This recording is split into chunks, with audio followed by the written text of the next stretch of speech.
All right, well, good morning, everyone. It is 8 a.m., January 25th, 2025, and I'd like to welcome everyone in the room and those who are participating online as I call to order this meeting of the Bellbrook-Sugarcreek Board of Education for the purpose of conducting the school district's business. We value everyone's input and have made sure to dedicate a couple portions of this meeting to hear from you. We're going to begin here very soon early in the meeting with sort of our town hall about the Sugarcreek Elementary building. That time will be limited to that discussion, but if you have anything else that you want to mention, we're also going to have our normal public comment time soon after that. So with that, Mr. Godham, will you please call the roll? Mrs. Anderson? Here. Sorry. Mrs. Dawn? Here. Mr. Kinsey? Present. Mr. Price? Mr. Price is absent. Dr. Pryor? Present. 4 present, 1 absent. All right, we have a quorum. If you're able, will you please stand and join me in the Pledge of Allegiance? I pledge allegiance to the flag of the United States of America and to the republic for which it stands, one nation, under God, indivisible. Buildings for educating PK to 12 students in our district. And so thought it'd be a good idea to take a really hard look at what we're going to be doing with that property, if anything, in the future. And so last October, Mr. Eckley and I made a presentation to the board that gave some general overview information to the board about Sugarcreek Elementary, and also had some public comments in December during that board meeting. January was also there as a board meeting for people to come in. I think it was January 9th. And then obviously this board meeting, which is our kind of annual board retreat. We retreat all the way to Bellbrook Middle School, but our kind of our annual planning meeting that we focus on some big picture items. And so we thought that Sugarcreek Elementary would be a great piece of that planning. And so also just some other opportunities. The district held a coffee chat this week focusing on Sugarcreek Elementary.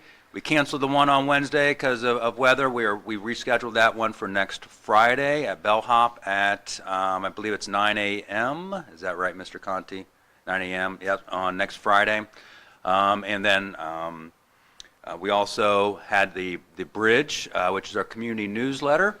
We had a lot of the content in that focusing on Sugarcreek Elementary.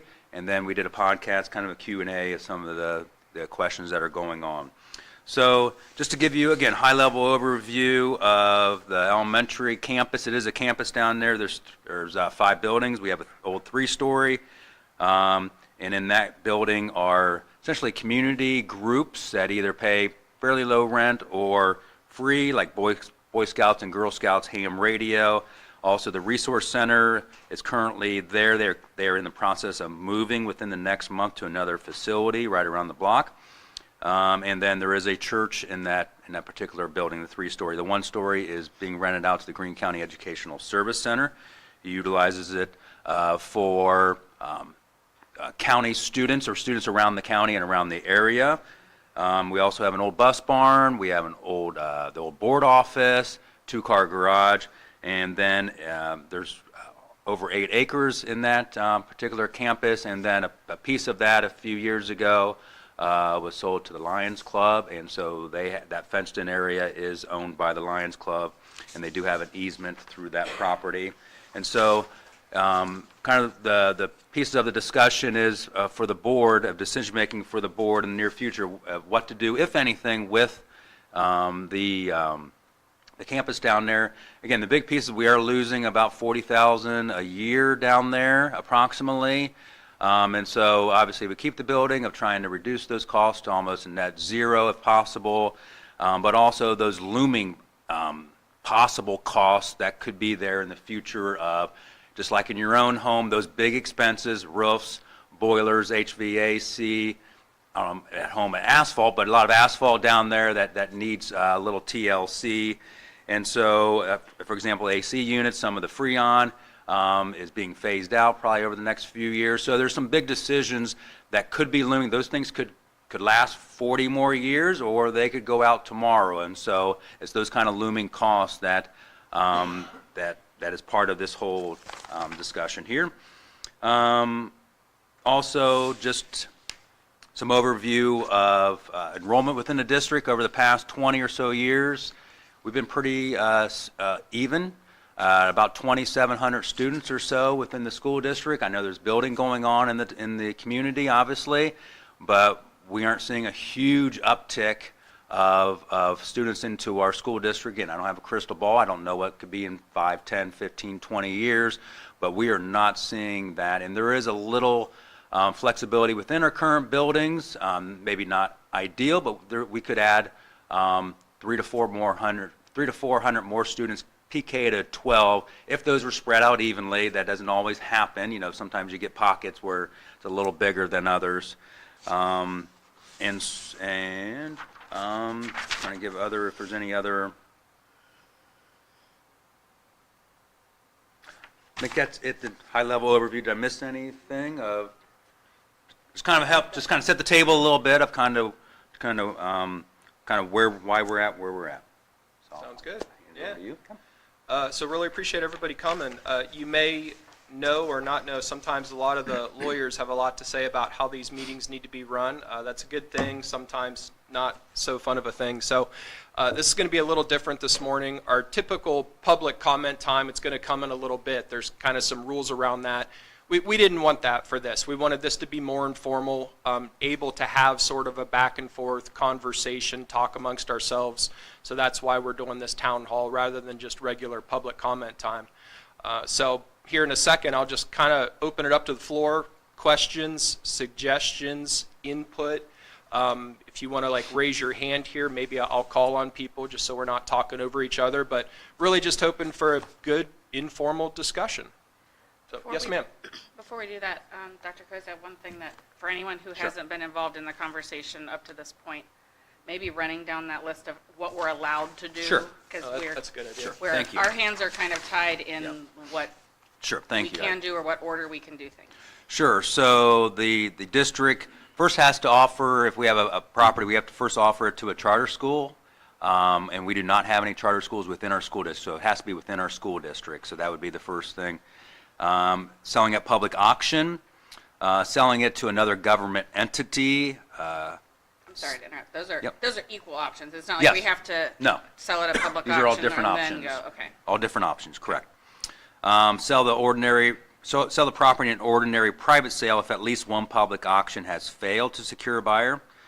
We could trade the property for other real estate that the board needs, or if the value is under $2,500, which it is not, donate the property to an eligible nonprofit. So there's, four things there that the school district, the school board can do with the property, and so it's an ORC. It's pretty.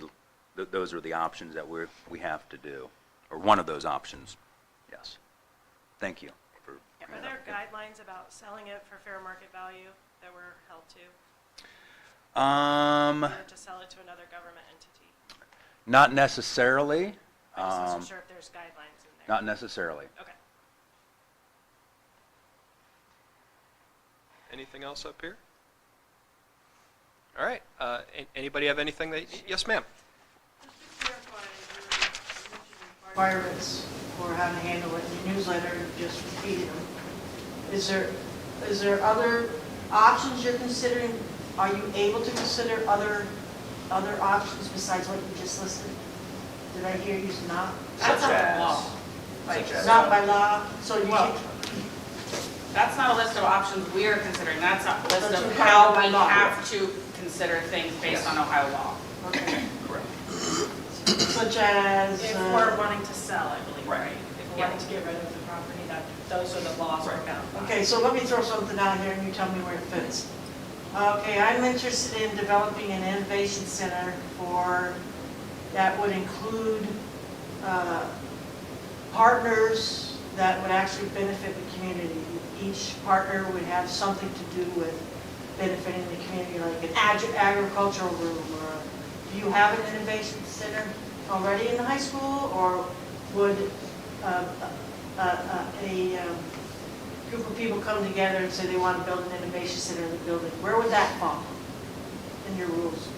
in the Would requirements? would it be through a government entity, or is this more of a So I'm private? just throwing it out, it could be Sure. through a government entity, or it could just be a group of citizens that come together that really want to do something greater for the community, and they have the resources. Would that be a private sale? I would think it could be public auction if it was a for-profit kind of endeavor. It could be a private sale if it was a for-profit. So it would fall under- Or it could be, if that group was a nonprofit, then it could fall under that kind of thing. So Okay. it would depend more on the group Okay. coming to us with the option rather than how we were putting it out there, I think. Is that fair?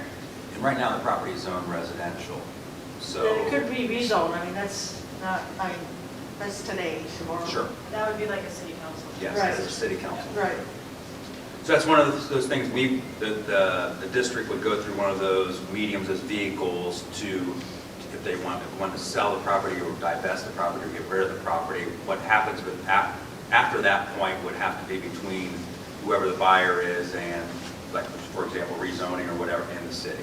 so your study, I'm sorry. You're fine. So, okay, your study actually isn't considering data for other options, you're not coming up with a solution. So I don't want to speak for the board, but in my thoughts here, the district is interested in educating students. That is our Right. main focus. And so are these properties adding value to educating students and being focused on it in the school district? And if it's not, then maybe the board, the district should consider doing something with those rather than, because we're spending resources down there. I didn't mention, we spend 1/6 of our maintenance time down there. So and there's looming costs there. So if it isn't adding educational value to the school district, then thinking, what else can we do with our time, our effort, our money, and those looming costs that may possibly be happening down there. Again, we haven't educated students, our, PK to 12, our own students down there for at least 15 years. So it's been a long time we've had students down there. And if it helps, on your question, because we're getting a little bit down in the weeds a little bit, but of the few legal things that a school board is allowed to do, if we want to divest of that property, there's the government entity piece. If it's not a government entity and it's more of a private organization like this, then correct me if I'm wrong, but what I remember is that it has to go up for auction and we have to accept the highest bid, or we can then reject that, but then that whole option is off the table. We are not allowed, because we're like, oh, well, we really like the sound of the fourth highest bid better than the first highest bid. We're not allowed to take the fourth highest bid. We have to take the highest bid, if that helps. Yes, sir. I'm here from the Bellbrook Lions Club. I would like to present a short presentation on our thoughts on the property and our interest in obtaining if the board decides to divest of it.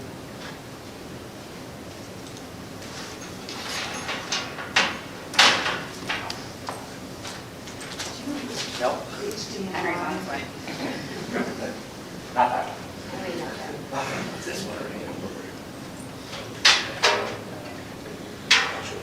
While they're setting up, there's no way to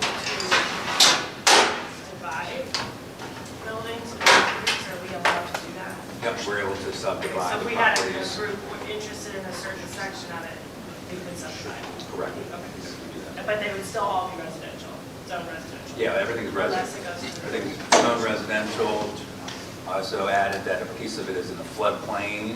So that's Or also even another part something of it. in the back. If you don't mind, Jim, we had a hand in the back. Just as a reference, we can't hear you back here, especially. Okay, okay.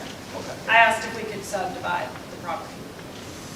So I if we just wanted- thought everybody Yeah, might want. yeah, I just want to, if we could No, we subdivide can't the hear you. property to, if that was an interest, if somebody interested in a small building, we can all could move subdivide forward. that.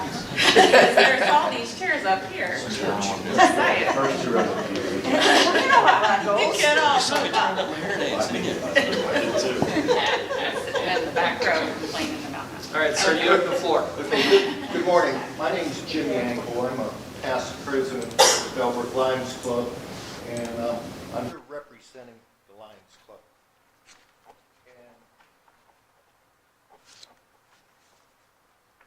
just at top level, the Lions Club was established in 1947 with a mission to build community spirit, help local youth develop, advance community and world health, and be stewards of the community. Our interest in property, number one, we do own property that's enclosed by the property we're discussing here today. And there's an easement through the Sugar Creek Elementary to get to our property. The second thing is we hold our annual festival there. We've been doing that for 70 plus years. But we want to create an infrastructure for community-focused functions, a location that can be utilized by local organizations, events, leverage the proximity of the downtown. That's central to the city of Bellbrook and our community, and Sackett-Wright Park. We want to preserve and invest and continue to line Summerfest. That's a big part of our fundraising that supports this community. We want to build a clubhouse, a gathering space that we could perhaps partner with the city of Bellbrook for other ventures. But more importantly, we want to maintain the characteristics of the area itself and make it a part of the city of Bellbrook and not just put structures in there.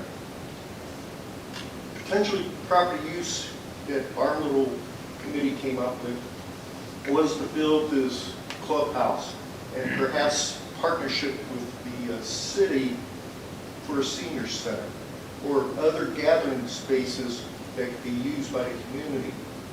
There aren't very many little halls that can be rented for small events in this community. I don't know if it's rented or how that would work. We've got a large investment already in the infrastructure, the grounds and such for the annual Summerfest. That would be hard to find another location within the city, but we do understand that's not part of the education. Community ground potential, it's adjacent to Sackett-Wright. That's really in a flood zone. We could see the upper portion in the back corner being used for parking. Perhaps the restrooms be constructed someday, or a concession stand on the higher ground for the park. Right now, those really aren't in Sackett-Wright Park.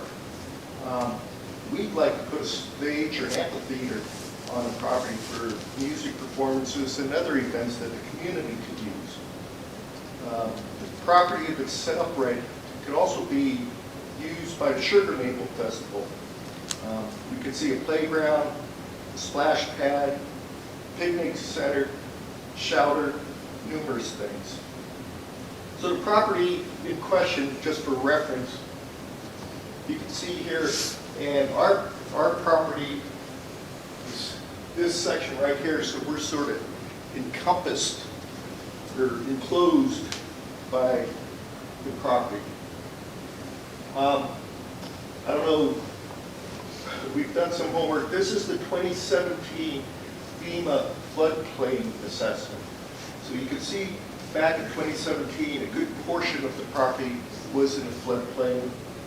The more current FEMA from 2024 is showing that that floodplain is growing for some reason. I'm not here to explain that. But what that says, whatever you do to that property, you've got to take the necessary steps to address the floodplain, which is growing. So concept one, and we've been in contact with the Greene County Educational Service Center, and this is just a concept. This would have to be worked out by a city, a professional planner, because that's not me. We would raise the large building that was built over 100 years ago. We've done some homework on it. We actually looked at, can we use it for our purposes, but with the age of the infrastructure, the plumbing that's in the center of 12-inch walls, that's 100 years old. That's a huge investment. So we would propose some residential houses similar to the other houses in the neighborhood, but they're not going to be cheap because you've got to accommodate for the floodplain, but they could be built there. We would propose someday a stage, a clubhouse, parcel off the Green County Educational Service Center School. In the back corner, parking for the park, additional parking for the park. And then that little black building down there could be a potential concession stand, restrooms for the park, maybe in the upper quarter there, a splash pad. But the point being is there's endless options for this property to be used by the community, all the various communities, We Eagles, Say Soccer, Lions Baseball.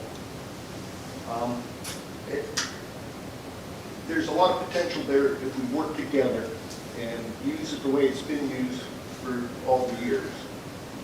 Now, I will say, I drew up a second concept here because just in case, you know, the county school isn't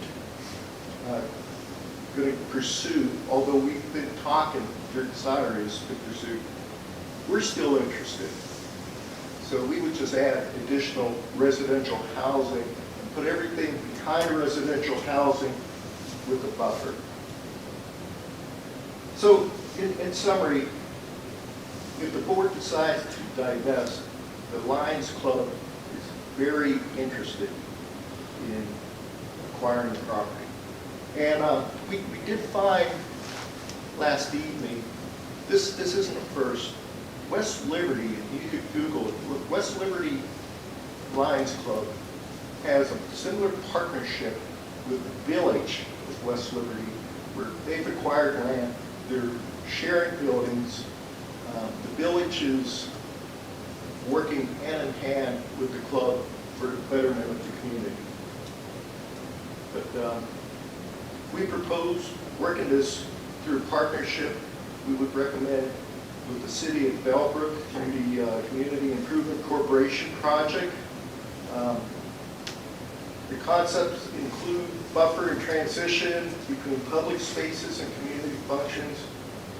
It maintains the area's characteristics. The reason for tearing down or raising buildings and building the other property has to help us with the offsets, because this is not a cheap endeavor, and we do not believe maintaining those buildings in the future is a wise thing to have after we get our homework. So once again, we are interested if the school board decides to divest, and we're here and ready to discuss with whomever, whenever. With that, any questions? Sure, we have questions. I'm still thinking. While you're thinking, so can you go to a little bit more detail as assist in offsetting costs? So building tear down and those things, like, so what would be approximate cost of that? How would the Lions Club through the, because we can't sell a Lions Club, so it'd have to be through Through the city. Through the city, working. So, but how would that funding piece to be able to tear down a 3-story building and so forth? Okay, so there are some options. We might be able to go after some state grants for these type of buildings. Our estimate to tear down the 2 buildings is $600,000, and don't hold me that. That's the best we can come. The single building would be less. There is a lot of asbestos in the lower single building, not as much in the 3-story because of the age of the building. That building was 100 years ago, so asbestos just wasn't around, but the 1950s building, it's there. So selling the lots, I don't know what we would get for those lots in a floodplain, 30,000, 50,000, whatever it would be, it would assist. With the city of Bellbrook through a CIC, they would be able to go after some of this state grant monies to do these type of projects. So that's about the extent that I've got. It would have to be worked. I know you don't want to speak for the city, but the city is interested in using CIC vehicle to be able to partner with Lions Club. We have had initial discussions with the city. Okay, I did not get kicked out of the door. Okay, so this is a slow process in a very short period of time since this has been announced. So Good concept. concept one. Because it's, Okay. More logic. yeah, because of the Green County. Yeah, I'm sorry, I didn't realize I had a concept two there. And possible timelines of,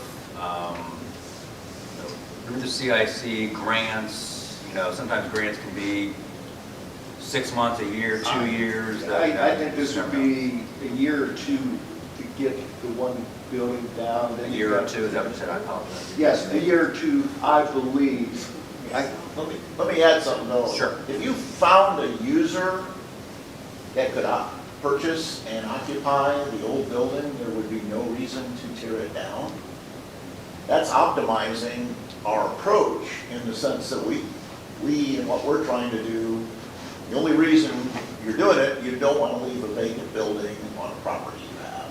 It's a liability.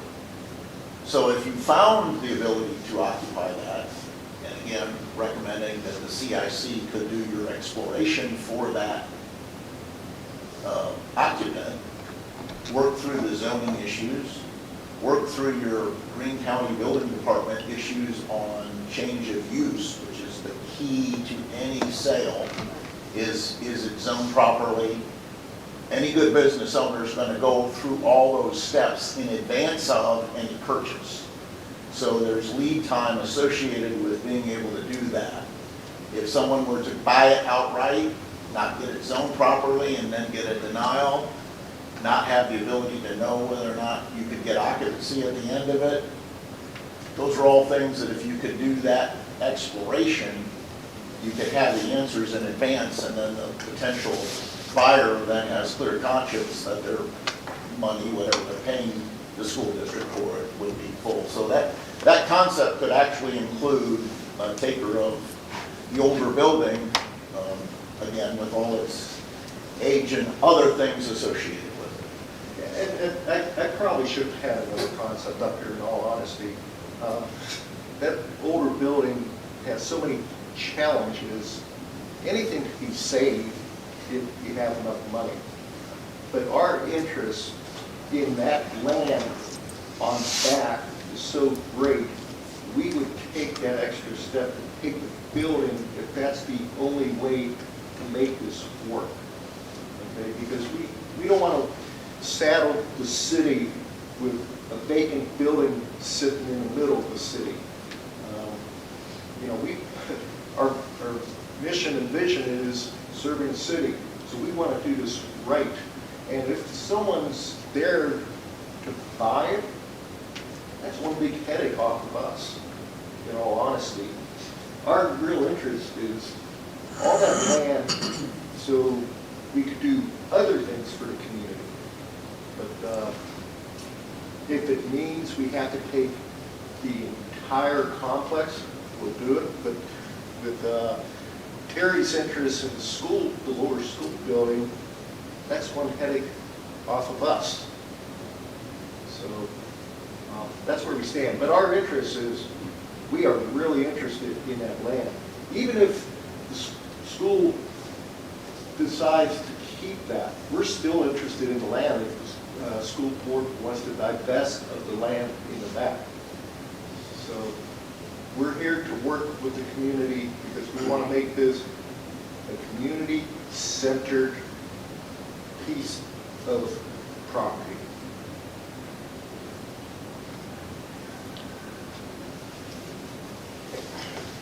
Open for inputs. Can you explain just one more time, why can't we sell it to the Lions Club? Like, you have to do an auction first, or there's just never a time you can sell it to them? I mean, straight to them, so we can sell it to a government entity, college, or charter school, because they don't qualify as one of But those. after an auction, we sell it to the Lions. If we had an auction. If that public auction has failed to secure a buyer, Then we can sell. yep, you can sell. Ordinary private sale. Will the community in the future get more understanding of how this process works? Which process? The final decision-making process that determines what happens with the property.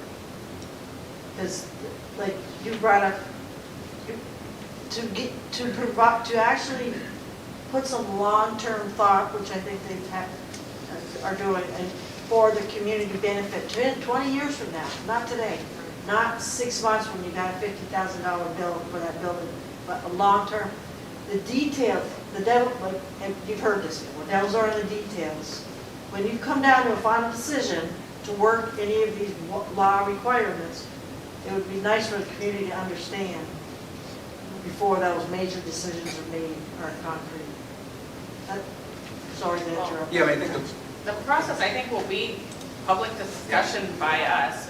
We can only take it so far, right? So we have to decide if we are going to divest and then how to divest. And then once we have, then it goes to whoever has, taken ownership of that property and how they plan to use it long-term, and them communicating with the community about those plans. So I think we've all made it pretty clear in our previous meetings that we want to take it so far as to, and anyone jump in and correct me if I'm not capturing your sentiment, but take it so far as to where we know we are leaving it in trusted hands that have the community's best interest in mind. And that's about as far as we can take it. We can kind of look and see, what are some of your thoughts? What are your ideas? What do you promise you will not do? And maybe we can even put some of that in writing. But we can take it that far, and then we step back and that entity takes over and begins the communicating with the community, and this is what we can do now, and this is what we can do in the future. So The reason why I brought that up, because there's rumors going around that this has already been positioned to sell for multifamily homes. That's what you're hearing on the street. 0% true. That's what- 0% true. So that's what I'm trying to get at, is the transparency of the decision-making process will help. We are learning most of this along with all of you. Okay. And, Mr. Ackley, yeah. Yeah, I think it should be said also that, even if you or we as a school decide to divest from this property, ultimately down the road, if it's zoned a certain way, it would have, for your issue, it would have to be rezoned, which would lead, there's a whole nother process. So there are safeguards moving forward, even if the school district does step back, that the community could express their interest or desire not to have, or things like that, because everything has to be zoned, and it's currently zoned residential. Yeah, and if you could, I've heard the rumors too about, affordable multi-apartment monstrosities going in there. I'm not sure where that came from. We've not heard any of that in our previous discussions.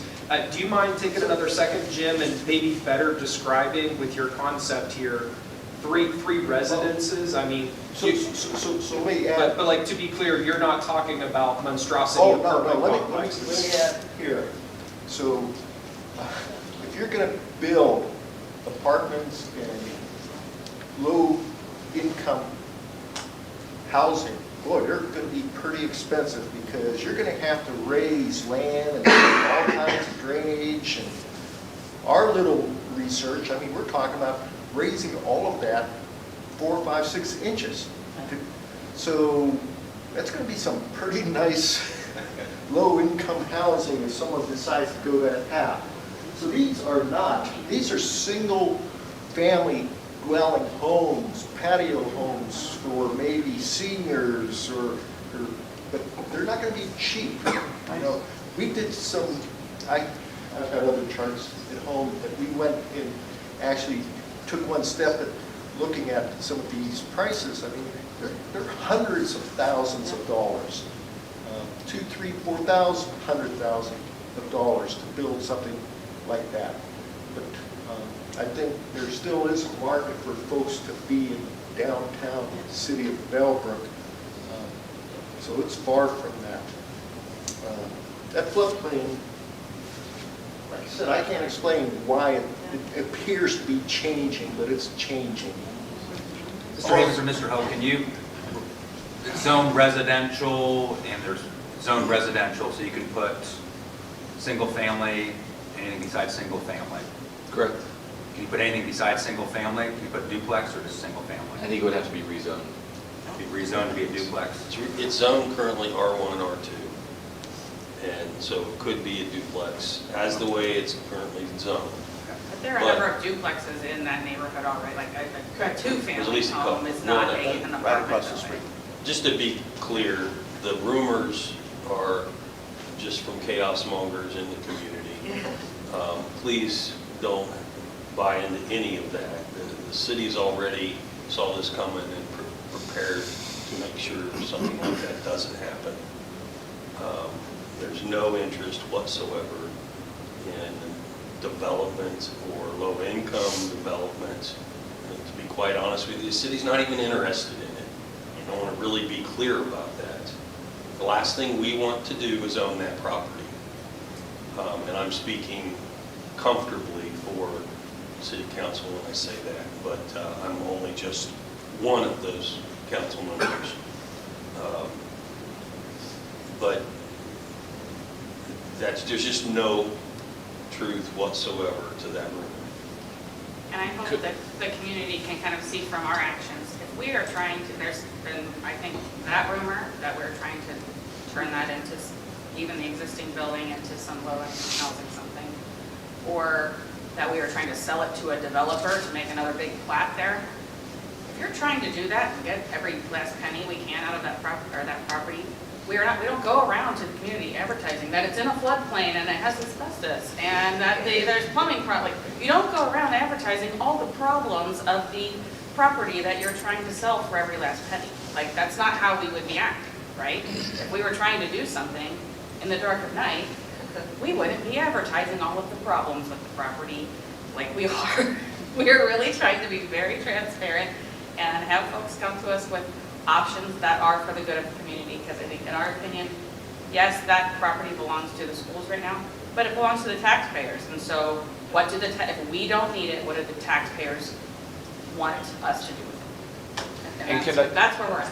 And I just also want to clarify, the CIC, Community Improvement Corporation, that was a legal entity set up by the city and it's a precedent. I think it was first set up in the 60s, and we've implemented it here recently, to put assets that are city interest into an entity that can move at a pace that private enterprise or private entities want to move at.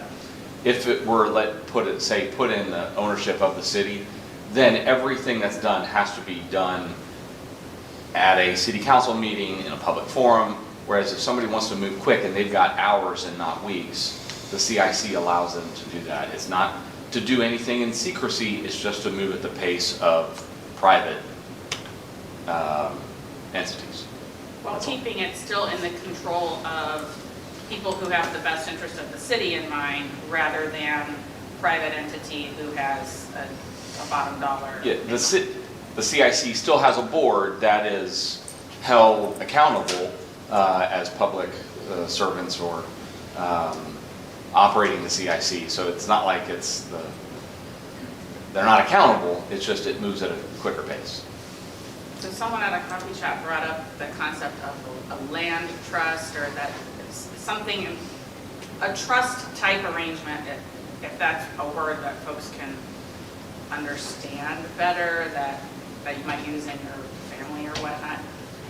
It's not a trust per se by legal definition, but it kind of has that feel to it, like you're putting this in the trusted hands of someone who is going to be a caretaker rather than profit motivated, if you will. Is that a fair analysis, Mr. Sparks? Or Yes.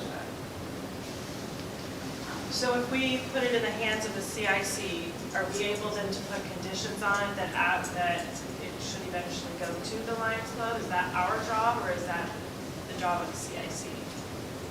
I think can I approach it for? Good. So if you were in a decision-making method of a public entity like yourself, you have to make one decision, divest or not divest. If you divest, how do I go about it? The board could then, at that point, make objectives, large branch objectives, to the CIC and handing it to them to come back to the board before any sale. So if it's divided into 2 or 3 different potentials, then that then meets the CIC's ability to then build a structure logical to zoning questions, can I occupy this building after sale, that type of thing, but then it's the board decision that yea verily. What you have to then do is match it to what you're allowed to do in the basis of sale to meet those type of objectives, as long as the CIC then forms the basis of where private entities, public entities like this Green County Educational can come in and say, hey, I'm interested in this, and have an open discussion, like, can the buildings be severable? Utilities, that type of thing. You don't have those answers today. But those would be the exploration points. So if we were to put it with this, if we choose to divest and we put it in the CIC, when does our liability for that building end? Well, let me speak to that. I'm the president of the CIC. Yes, you can put conditions on it. However, you should be willing to take it back. Right. If those conditions can't be met. And I think probably the one thing that Doug spoke to, it's been spoken to several times, but really needs to be emphasized. There are roughly $1 million+ of looming costs associated with keeping these buildings erected. One of them more so than the other. The older one having some significant looming costs. So yes, there's a valuation of $270,000 for someone willing to also lay out roughly $1 million to keep that building up. Ultimately, the dollar value is a wash, and I hope the school board sees that. I spoke at this meeting, I think back in December, and explained that the CIC is a tool that might be used to accomplish what I think I'm hearing you say you'd like to do, which is have this property be managed in the best interest of the community. The CIC can do things that the school board can't do and that the city can't do. Very much like Councilman Hoke here explained, we don't have to sell to the highest bidder. And that's one of the unique features of the CIC. Yes, we would want to hear what the school board would want to do, but the last thing the CIC would want to do is get stuck with this property. It's like, to me, it's kind of like a hot potato. That's what I envision, Here, it's your problem. So, keeping that in mind, hearing the Lions Club's proposal on, I heard 3 options basically. Keep both buildings, keep one building, keep no buildings. Positives and negatives of those options. Single-family homes that matches the residents that surround this area, I think's pretty attractive, both for the city and even more so for the schools, because there would be tax dollars coming back to the community if we do that. I don't know, I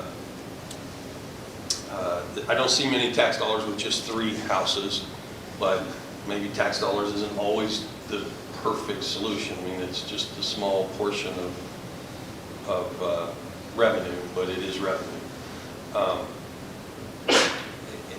I can see the CIC getting behind something like any of those options. I think that the key thing to understand is it's a tool. It's not an entity with a budget. So and I'm speaking from the CIC's perspective, not City Council. If we were to move forward on something like this, the school board would need to transfer the property to the city. The city does not have a checkbook that they are ready to write or willing to write or probably ever willing to write a bunch of dollars to take that. They would then likely transfer that to the CIC after you transferred it to the city, because the city doesn't want it. The CIC then could move forward with a proposal like this and make that happen, help find some grant money to supplement, but also outside of that, that's about all that the CIC could do to help. That would be on the Lions Club and whether or not we have enough confidence in the Lions Club to execute a plan like this. So that's really, in my opinion, where the hard question lies, or if there's some other entity in the community that has an idea as grand as this one. I haven't heard it, so to me this qualifies as something that might fit. So. We had a hand here. Yeah, I wanted to ask Bob Heidler, thanks for having this meeting this morning. This kind of goes, I guess, to Ernie's question. Does the board have any obligation, since you've exhausted all kind of the ORC, have to transfer it to a charter school type of things? Do you have any obligation to sell this at fair market value, or can you transfer it for $1, that type of Well, transaction? we don't have any obligation. It could be that we'll just remain status quo and we'll maintain ownership of it. We don't have any obligation to make any decision. Sure, but to your question, if I understand, Ernie, like you're proposing that the school district transfers this property to the city at no cost or no sales price? I can make it happen a lot easier as a CIC. If we don't have expectations of a big fat check. Is that legally It's my understanding there's no legal obligation. Okay. There may be other obligations, but there's no legal, my understanding. My follow-on question then is any profit that the school district generates from the sale, is there any obligation for how the board uses that money?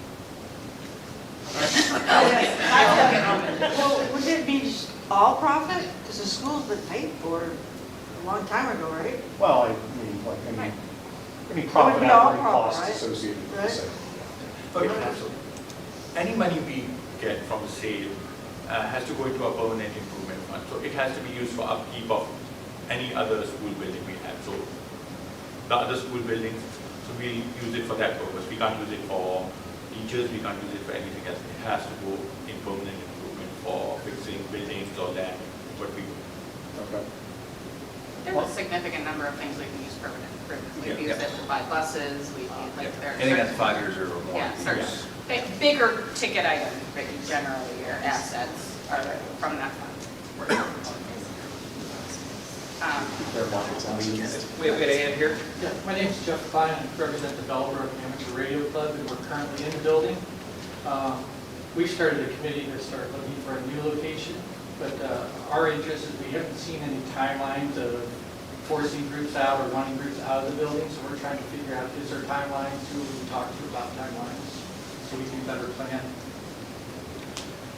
I think we have a time, sorry, but obviously, we don't, if we were to divest, we don't know exactly when that'd be. I think we have an interest in having it happen sooner than later, as the hot potato is something we prefer to not be stuck with. But if someone takes it on, but maybe they have to do quite a bit of work before they can put wheels in motion, that's not to say that that entity, say it was the CIC Lions Club, wouldn't want to continue your lease until they have, you know, what their next step. So we can only speak to up to where we are, and I think you can kind of see where we are, that we don't know. So even after if we divest, even after we do, that doesn't mean that you're necessarily out on the street at that moment. It could, but perhaps not. Okay. Sorry, just noticed Dr. Pryor, microphone is off. I don't know if the battery's died or... And Mr. Streeter, I think, wants to talk on Green County ESC.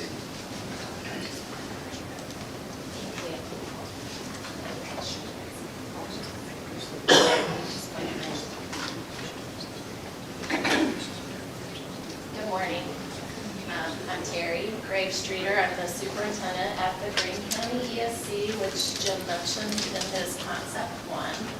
And I have let it be known, I think, to the board and the superintendent and the treasurer that we are definitely interested in the one-story building where we currently rent from Bellbrook Schools, and we've been down there for about 13 to 14 years now.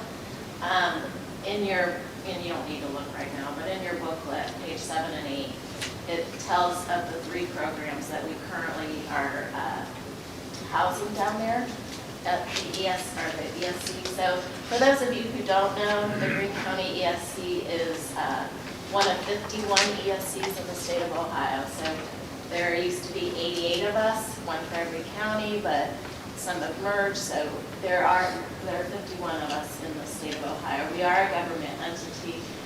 We are a taxing municipality. We've never run a levy, but we can if we want to. We've never chosen to go that route. But we have about 200 employees. Most people don't know that. They're out in the field. We provide a lot of the special ed services to all of our county schools. We run very specialized programming for students with disabilities and other types of programs. So the 3 programs that are down at the Bellbrook site are our alternative schools, which are the Academy and Outdoor Advantage, middle school and high school. And then we have the intensive needs programs, which are for more involved students in. It's a perfect fit for our programs. If we were to buy it, there could be a potential of another small program that we might put in there if we move things around and shifted.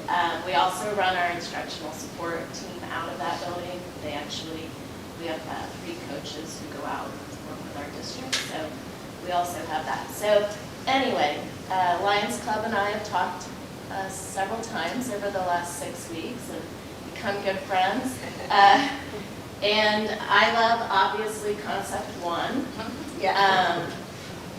The building, we do have the resources. If we were to be able to parcel this out and figure out a purchase price, we would build into a loan probably some renovations that we can do, adding in the potential cost of the boiler or roof. So there are things that we thought about. It was not, when we looked into the mortgage rate, it would be about what we're paying for a year at the center as it is. So it wouldn't be a more expensive cost to the programs.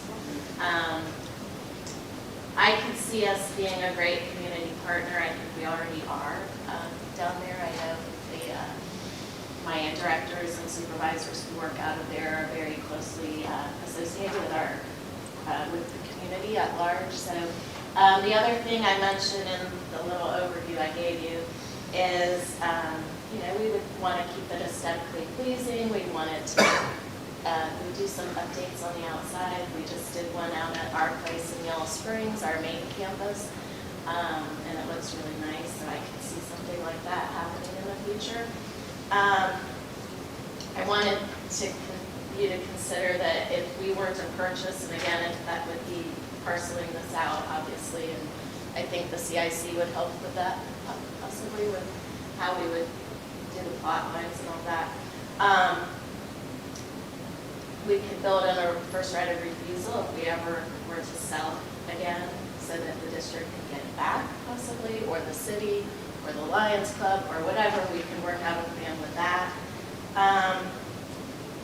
We want to be a team player in the process, but we'd like this to be a win for us and for the, I love the concept of the Lions Club. So I think it would be a good partnership moving forward.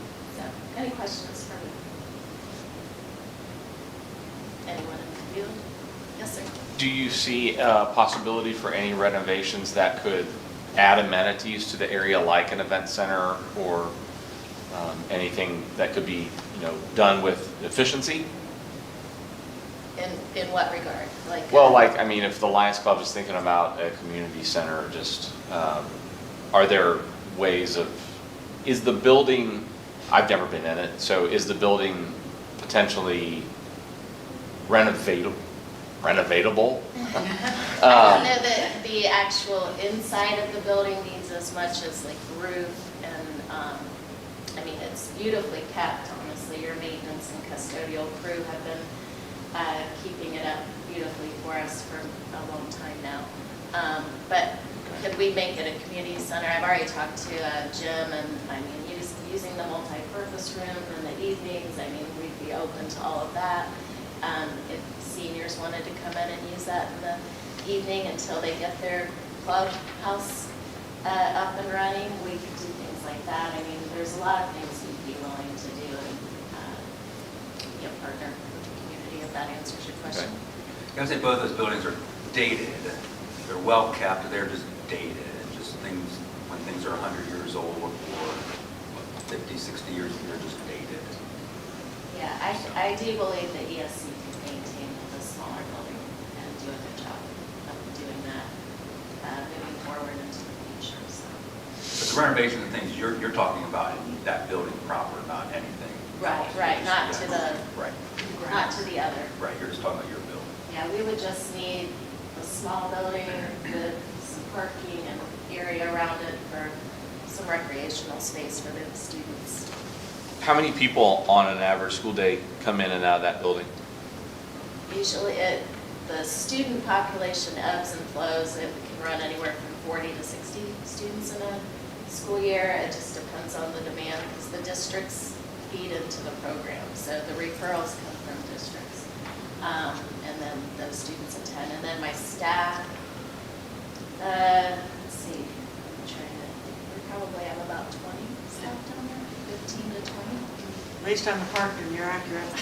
What? Based on your parking, you're accurate, because I count them every day.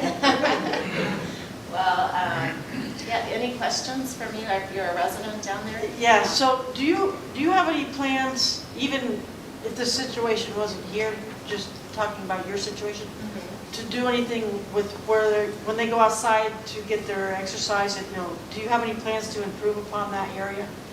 Yeah, Without I this situation. would definitely want to make sure that we have some. Because they have the swing dedicated sets and space. picnic tables, but that's, Yeah, we don't have a lot of rec space. We've Right. bought things that we can take outside for them Right. to have to play with and interact, but yeah, we don't have as much rec space as we'd like.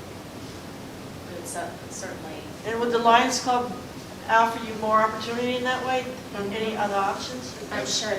That's one of the things we had on our list is a playground. Right. I think you're aware of the all-inclusive we did here, but it's not going to happen overnight. Right. Yeah. Yeah, I just see the need, Yeah. because I watch them outside. I'm retired, so nothing. They take walks. Yeah, the buses come at 8 and 2. Yeah, we know, my dog's Well, Yes, it's that a is nice true. street. It's quiet. I live in the last house on the right. Diane lives next door. My aunt lives 4 houses in. So I've lived in Bellbrook a very long time, probably 65 years. Anyway, I know the area. I've lived down there. A housing development, I can't see because of the environmental impact, all traffic. I love this concept that the Lions Club has done. They contribute so much to the schools and all the other organizations within the city. I think what they have done this ideal is wonderful, and if this could come to be true, it would be absolutely wonderful. Because I know a lot of people that live down there like the quiet neighborhood. And, you know, I've heard the rumors too about housing, and we're trying to avoid that. I like the idea of a community park, the amphitheater, all this. Yeah, that back area is heavily used for parking when there's athletic activity back there. I mean, she says quiet during the weekday, but when there's sports events happening, that area is needed for Yes. for parking, for people to sit out and have picnics while their kids are playing, you know, out in the fields. Soccer tournaments. Yeah, there's a lot in that area that presents Bellbrook as a really cool place to live. And I would say, when we talk about the original decision of to keep or to divest, like, we've been keeping for a long time in the status quo, but we're never going to be able, like, those buildings are going to continue to age, and we're never going to be able to improve them, right? We're never going to be able to justify using school budget to do nice landscaping or, like, do any significant, even exterior improvement to keep the look of those buildings. And eventually, they're going to look bad, right? And that's not a dig on any maintenance or anything, but it's really hard to take any sort of school budget to do any sort of improvement. So there's something to divesting in a way that, I know it's scary. When that changes hands, it'll be scary for the folks that live down there. But we can do it in a way where everyone's comfortable and it's going to a trusted entity where a new owner can spend some money to make the place look nicer. Like, that'll be a win-win. And the school's never going to be able to do that, to take school money and, you know, make it look really nice down there. I keep asking questions, I apologize. No, that's why we're here.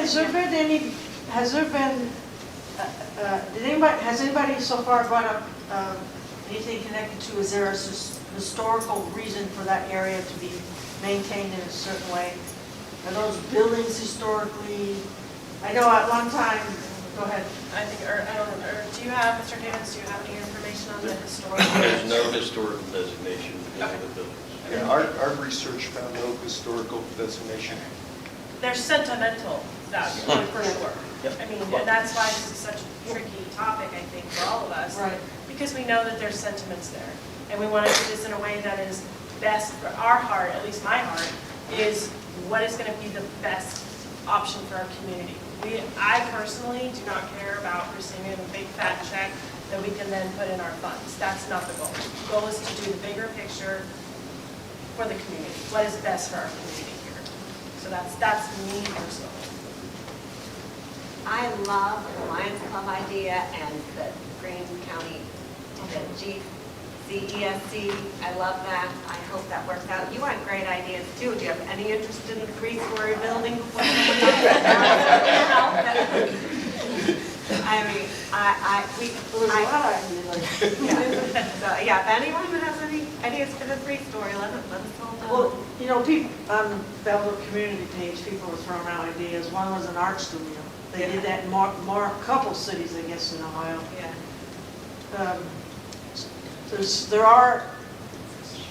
There are ability to create options, but I don't think takes money to do studies. Right. And people to interpret the data. But they started, the Lions Club seems to have started that already. And certainly an art studio would have to have a lot of money to fix the roof and the boiler and everything else in the 3-story. Again, it's gathering ideas, but I think there also has to be plans behind those ideas and dollars behind those ideas and structure. They're all great ideas, and so, but we're not in the art studio business and whatever else. So, you know, we're an educational business, and that's why, you know, again, that's probably why we kind of hung on to these properties for a while, is we didn't know if our enrollment would be going up. And we're just not seeing that happening in the very, very near future. And so that's kind of why we've hung on to these properties for a while, to our property, if our enrollment's going to explode, then we would have those properties as a backup. And so we're just not seeing that right now. In the past 20 years, like I said, over the past 20 years of growth, we have not been seeing that. I don't have a crystal ball what 10 years from now is, but the trend is not there. I only want it to work out so something's even better down there, and absolutely has to have the Lions Club. Dr. Koza, can you talk a little bit about, just for a second, about do we have in our current facilities the ability to absorb the radio club or anything like that, or the Girl Scouts, Boy Scouts? Do we have any opportunities maybe that we can help in that area? We definitely do. Okay. We definitely do. Ms. Reckley's been working on that, of trying to find some other places within our buildings. Okay. It might not be So it might be an option that. Definitely, Okay. definitely. Again, may not be the same level For sure. of maybe space or access, just because if you're going into a school building, there's much more, a school building that has students in it for us, but a lot more restrictions obviously For sure. than that. But we definitely can really consider those, work on those, and work with those folks. Okay, thank Ms. you. Reckley's been working on that, and I I think she figured has you a were, but really, really it's solid good for plan. community to know Yes. that as well, that, you know. Yes. there's That's again, they've been good partners with us. We don't Sure. want to just say, Too bad. too bad. Right. We want to do, we can't maybe make every promise that, hey, we're going to find you X, Y, and Z, but we will do our best to try to work with them and see if there is a possible option for them within our current Okay, system. that's good Yeah. information to have. Thank you. I know in one of our very first conversations, October, and I want to make sure we're really good partners if there is going to be a transition. And just in case people don't know, I want to give the kudos. With the Community Support Center finding a new location, there's efforts underway that maybe students can get some volunteer hours helping to move the food pantry and things like that. And lots of talks with the Girl Scouts and Boy Scouts and Amateur Radio Club. So I just want to say thank you to Mr. Eckley and Dr. Kozat and all the people that are having those conversations. And thank you to Mr. Conti for manning the Facebook page. And it really does make a difference to engage, to see the school district engaging on that. It does make a difference. So I really appreciate you on that. And I think the board in the December meeting we invited the tenants of the building to have a conversation. So again, be transparent, just trying to help everybody and try to see if there are solutions and ideas. Sorry. Yep. I'm Tia Yankel. I am going to put my other hat on. I'm the president of the Bellbrook Garden Club. We have, not knowing Mr. Eckley had that task of looking for space for the scouts. Well, I'm saying we have, and had for many years, about an 80 square foot storeroom that we have locked all of our supplies. It's right off the cafeteria in the one-story building. So I'll put us in the mix. We've been also, obviously because of Lions Club, I know this is discussion going on. We have been looking at options, but I didn't know Mr. Eckley had that task. So please add us. Okay, take that hat off. I thought the garden club was going to offer to make the area look beautiful. It came with a request. More people than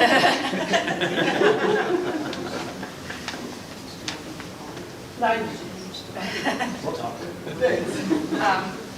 I did have a couple of things written. I was one, Dr. Pryor and I were the two board members that went to the first coffee chat. So there's a couple of things. We pretty much summarized most of what was discussed there, but for the individuals who were at that chat that aren't here today, I think I can pretty much summarize their intent by saying that there was a very strong opinion for this property not to fall to a developer.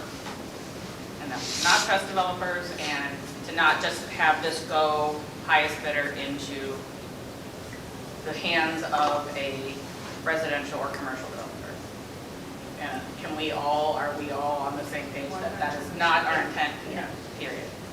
So I think that that there were ideas about putting it into, if there was a way to put it into some sort of a trust situation where it is no longer in the hands of the school, but in the hands of a trusted entity to further develop or manage, that was like positive. So I feel like that pretty much summarizes the content of our meeting this morning. So I think that was kind of the general theme for the few of you that were there. Does that fairly capture the sentiment there? the big thing was, don't just sell this to the highest bidder, to a developer. And I don't think that's any of our intent. Well, and if I can add in on that and just share my personal thoughts again, they're like, I mean, if somebody was going to come in and say, here's a check for $200 million, I would reserve the right to change that. But the kind of dollars that we're talking about here is not substantial enough that I would want to seriously hurt the look and enjoyment of our community. Right, and I think if you look at, and there have been a lot of ideas, could we put like breweries or artist collectives or lots of ideas that are cool ideas. None of those ideas can the school district make happen. And lots of those ideas would involve either turning it over to a trusted source or turning it over to a private source. And any private source that is going to be willing to be interested in that property with all of the issues and the floodplain and all the things would have to come in there and do something that was seriously profitable to make that even possible. So there are other rumors that have circulated, or that property is worth millions of dollars. I don't think anyone has found that to be the case. And so again, yeah, if there is someone willing to pay us millions of dollars, that changes this discussion, but that is also not accurate. The current state of the property based on the buildings and that flood zone area. Does somebody put a cost to it? Has that been public? I mean, a value, excuse me. So there's been a public appraisal of it. So with the buildings there, it's worth about $265,000, $270,000. With the buildings gone, it's worth about $315,000. So again, the looming cost and taking on those looming costs is what, I'm not an appraiser, but what really seriously brings that money down, and the floodplain. So those are things that really impact that property. Again, it's worth more without the buildings. So that's just because of those looming costs that are sitting out there, the unknowns. Yeah, we're trying to avoid costs rather than gain profit from the sale. I think it's kind of where we're Addition by subtraction. It's worth highlighting, I think I heard the Lions Club say, at best $600,000 to tear them down, but the property value only goes up by $100K if they're not there. So it's worth processing in this conversation. Again, it's the floodplain. Yeah, so the numbers we've heard is about $275,000, given all the liabilities and stuff factored in. If there was a magic wand and there were no buildings on that, it would be about $60,000 more dollars. So Round ish. number somewhere.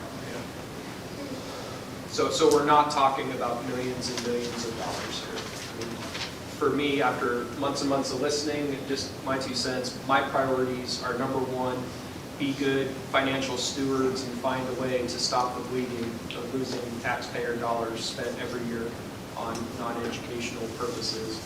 And then number two, if it's determined that the best way to stop that bleeding and free up our maintenance staff is to divest of the property for it to be put to community enjoyment and not make nickels on the sale to a highest bidder of something that's not attractive in that area. I think that's a good summary of our sentiments. Yeah, does anybody want to disagree with that? Those are just my thoughts. And I'm sorry, again, your microphone's off. I think your batteries might be dead, if you care. Maybe you turned it off before you. Okay, anybody have anything else that they want to share? Yes, ma'am. Which, by the way, I mean, every community voice matters, but the fact that you live across the street, I'm so glad that you're here and we get to meet you. So, please. Thank you. But from what I'm hearing, it sounds like you're leaning very heavily towards selling the property. Do you have a date in mind as to when you're going to make a final decision as to when this is going to happen? We've not discussed that, especially recently. I heard when this conversation kicked off in October was let's make sure that we go slow enough that we can get enough input with 5, 6, 7, 8 opportunities for everybody to be able to come share our thoughts. And then, but once that time is done, and make a decision of either to keep status quo or to do something, and I know it was thrown out like late February-ish, mid to late February-ish. So we kind of set aside October to February for all the meetings and the coffee chats and the podcasts and the social media and the town hall. So we've not decided that, but I remember from October was, well, let's at least have some type of a plan forward February-ish. Do we want to revisit that conversation? That's a Meaning good question. February-ish to kind of make a call, like keep or sell. Right. And then let the spring play out to the details of, well, that keep and how can we stop some bleeding and how can we rearrange or reconfigure. Yeah. Well, Right, I or mean, sell, and what would the details of that sale look like? It's January 25th, so I don't see there being legal agreements and signatures and stuff ready by February, but at least a direction forward of, are we just going to keep status quo and keep it as it's been, or do we want to seriously start looking at some papers and whatnot? Well, since you've asked the tenants to start looking for other places, I was just wondering. And we didn't ask the tenants to start looking for other places. We made sure they knew that this was a discussion. Right. The Resource Center took it on their own and went out and did look. But we did not tell them that they were going to lose their home. We have not given them a notice that, hey, you need to be out by this date or whatever.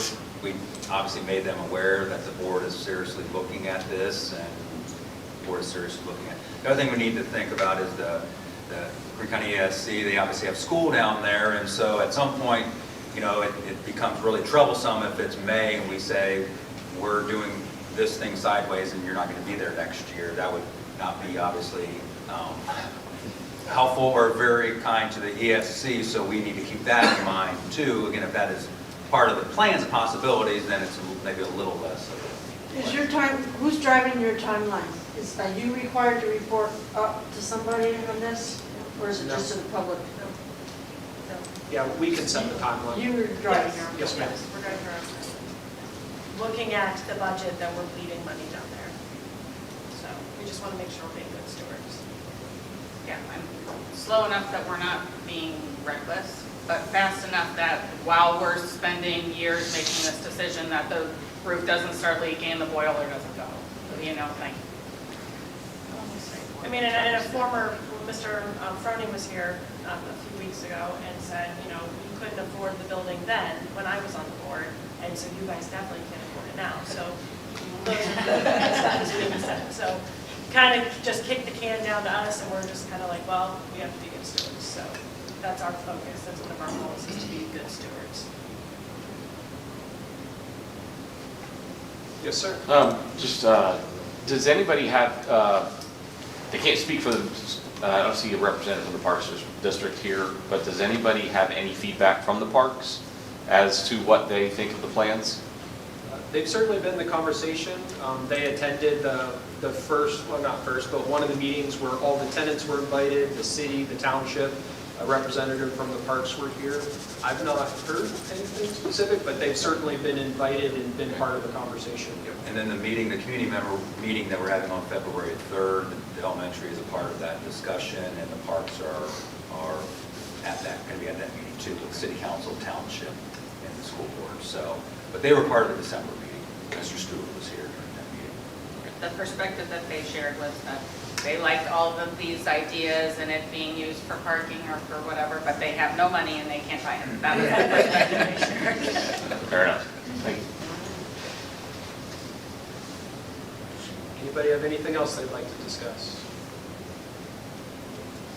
Yes, sir. I do want to just thank the school board for approaching this the way you guys have and having the best interest in the community.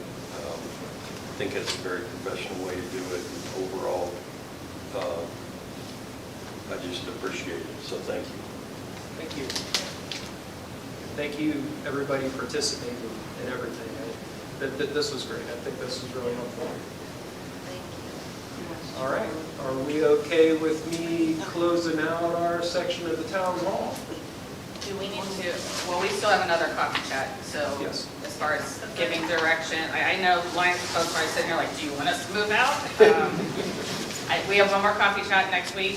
And then we'll have a February 3rd meeting, and maybe we'll be more prepared to kind of tell you how, I mean, on the face, I think we all think this sounds lovely. Thank you for all the time you put into it.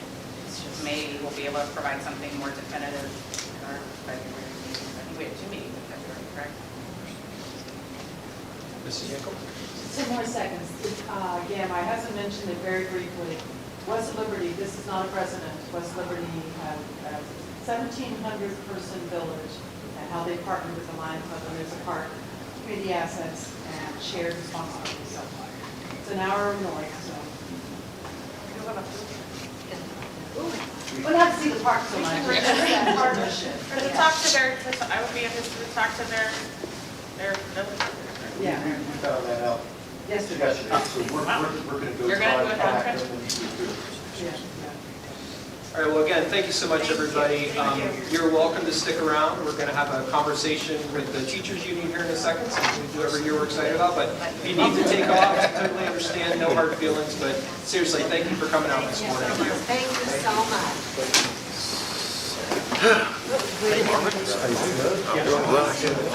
Yeah, trying to keep everything. Farm side of water is frozen. I hope to go home and find it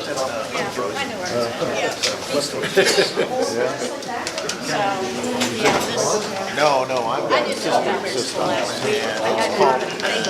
I was away for a week, and the boys were watching it, and one of them didn't put a heater on a couple lines. Came home to it completely froze up, so I'm having the whole water from the house. That's okay, the house is Yeah, we'll get you a big salamander heater and put it in. Yeah, we know, we did it gradually. Yeah, and it won't break apart. Hey, Marvin, how are you?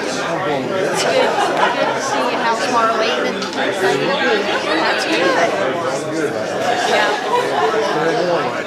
You staying for the teachers' union meeting? Yeah. I gotta go home, we gotta go haul hay today, so I had some guys.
All right, thank you. Welcome back.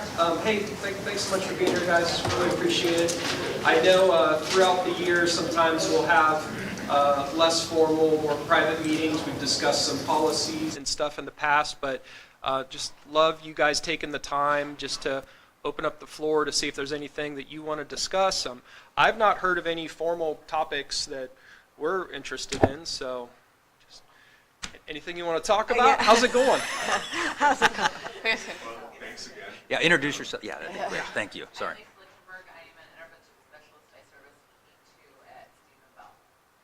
Renee Main, I'm a 4th grade teacher, and I'm the SDA vice president. Oh, and I'm in this Golden Rock Sorry. I'm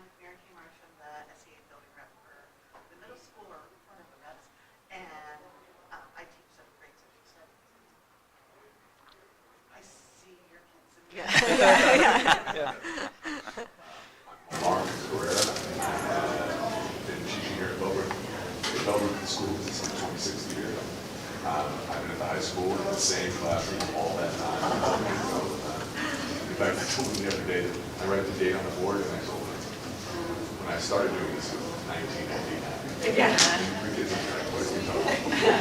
But I've been serving in this capacity as SEA president, I think, for like 9 years, I think. So thanks again. We don't really have it. I'm Julie Giles, high school English. I've been in the same room with the high school for 20 years. I don't write the date in the same place. And I'm Eddie Lone. I teach 6th grade ELA at the middle school. Yeah. How's things going? Like I said, we don't have any topics, so we're just excited to talk to you. Yeah. Our very favorite thing this year is that you allowed us to hire an assistant principal. Not only do we love having an assistant principal, we work her very hard, and Heather Hubring was a good choice. We adore her, and she was great at our building. Great. And she's exhausted each and every day, so I don't know what we did without her because she's working hard.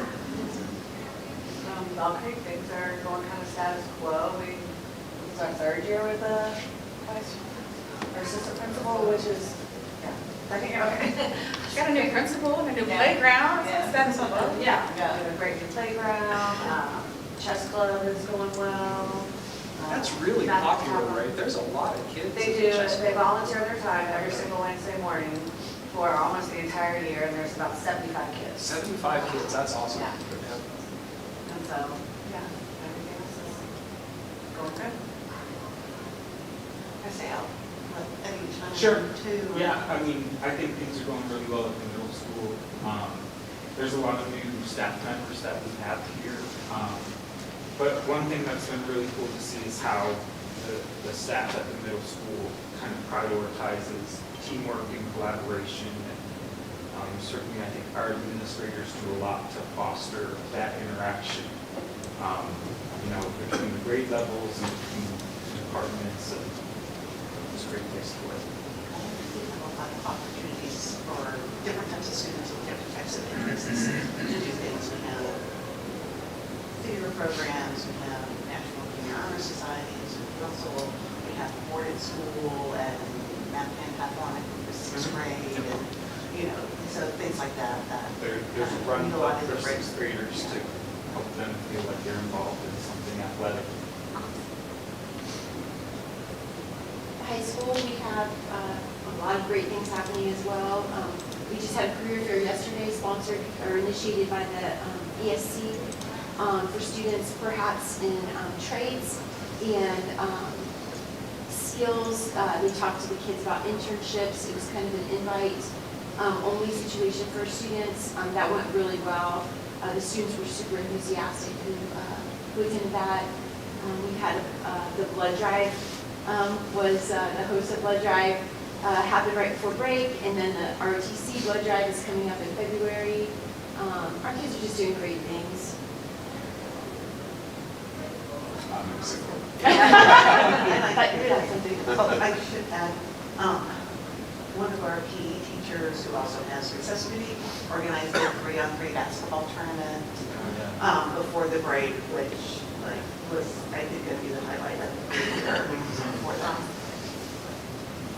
Well, I just want to say thank you to all of, not only your guys' work, but all the teachers' work, all the staff. I think it's been a great first semester. It's been extremely positive. You guys are always putting students first, continue to go above and beyond, and those things don't go unnoticed. I know this year we've had a high focus on ELA, English Language Arts, curriculum adoption. So I know we've been kind of hyper-focused in that area. But I think those things are going well, and teachers have been very receptive to that and working hard. And I know those things can be big changes where maybe you're changing the stories or the activities or whatever that you've been accustomed to for a while, and there's been a change there. So I know that's a lot of work of anytime you do something for the first time. So we do appreciate that. We're working hard as a district to provide that support that ELA teachers' need and the implementation of that. And so I know we've been doing surveys and trying to get that feedback and trying to account for those and trying to, hey, we need this, this, and this, and trying to do our best to meet those needs. But I think we've had a very nice first semester. And again, those things I know happen on a second-by-second basis in your classrooms, because if it's not going well in your classroom, and it's not going well in the hallway, it's not going well in the cafeteria, it's not going well in the school, so those things happen in the classroom. So I appreciate that, we appreciate that, so thank you. I know as a language arts teacher, I appreciate the district's understanding of the time it takes to implement that new curriculum and the benefits of us, having time to get together and to plan and figure it all out together. So thank you. Like I said, we rarely have this opportunity to speak to a group of you like this. In the previous years, we have talked about like the coming out of COVID and students being really dysregulated and struggling a lot, likely from the an outcome of COVID and homeschooling, all the things. Are you just informally, just straight up, are you starting to see a taper off of, is that continuing? Is it a sign of the times and it's continuing to get worse? Is it a plateauing? Are we starting to see kids settle back into the routine of school? Maybe it's different for every age group. I think one of Heather's roles is to manage those tier 2 behaviors of dysregulation, and like I said, she's got busy. I can't speak for her, but I know one of our teachers say that they feel that there's more response to children who are dysregulated. I don't know the percentages, I can't really answer your pointed question, but I know there's still a population that are requiring much help in managing themselves, and Heather is taking the lead as an art system role.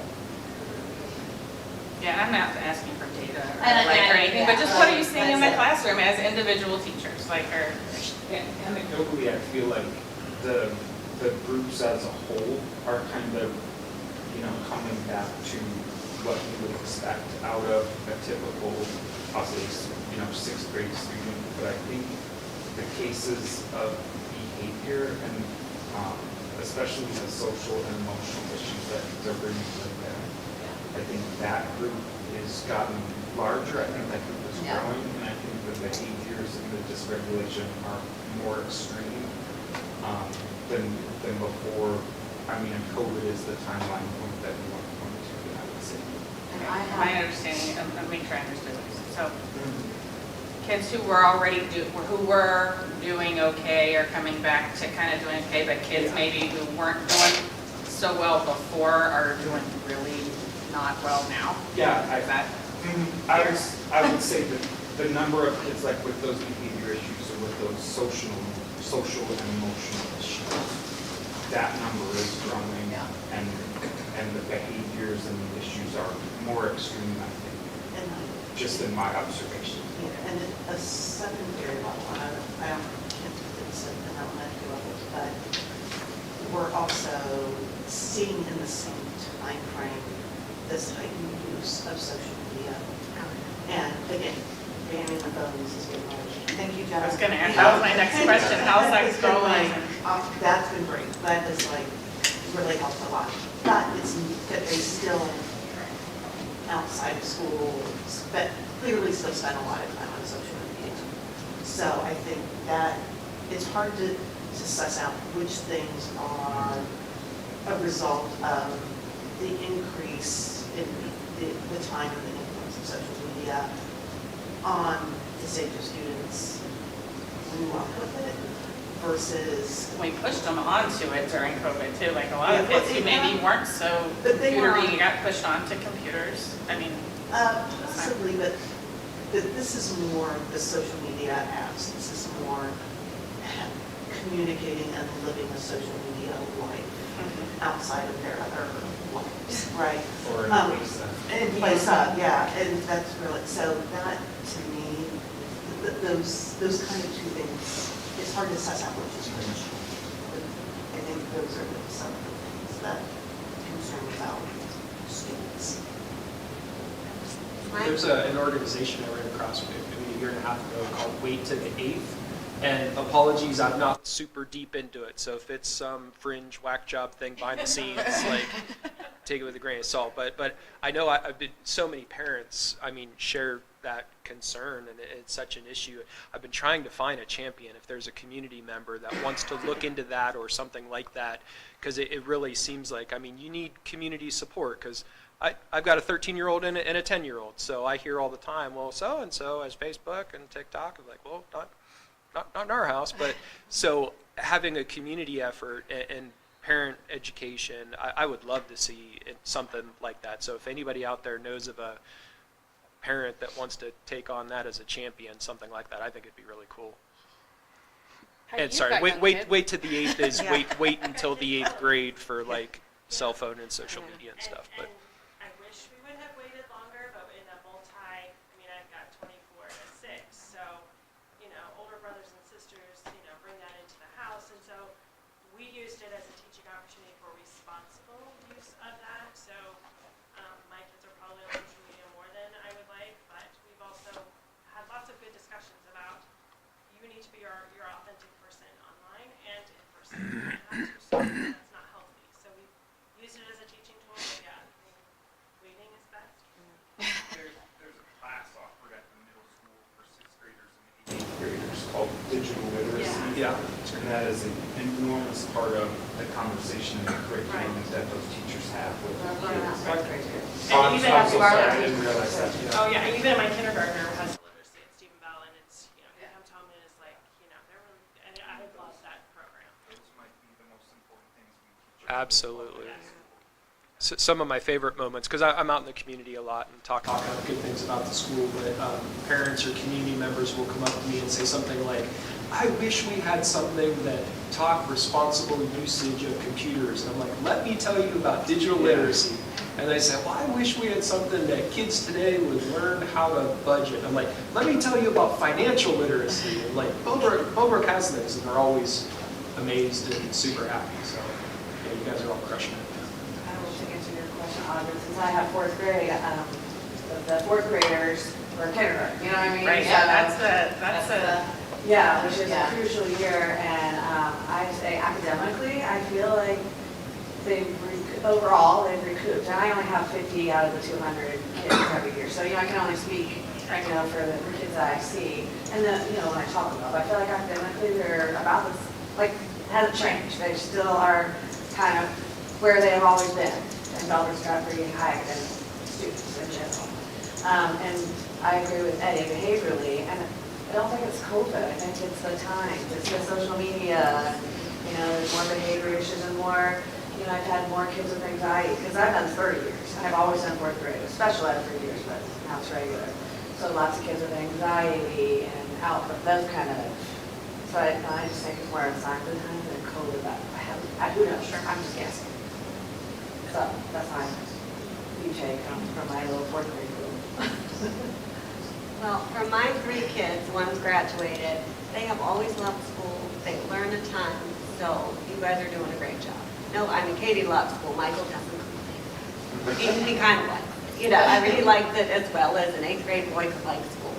And so you've all done a really good job. So my kids are, now they're not allowed on any social media, so they don't have that. But you've done a great job, they're learning a lot. I don't know high school. Go ahead. Well, we're kind of talking about how since COVID, we've instituted what they call a guidance study well to provide extra support for students that don't necessarily qualify for extra support.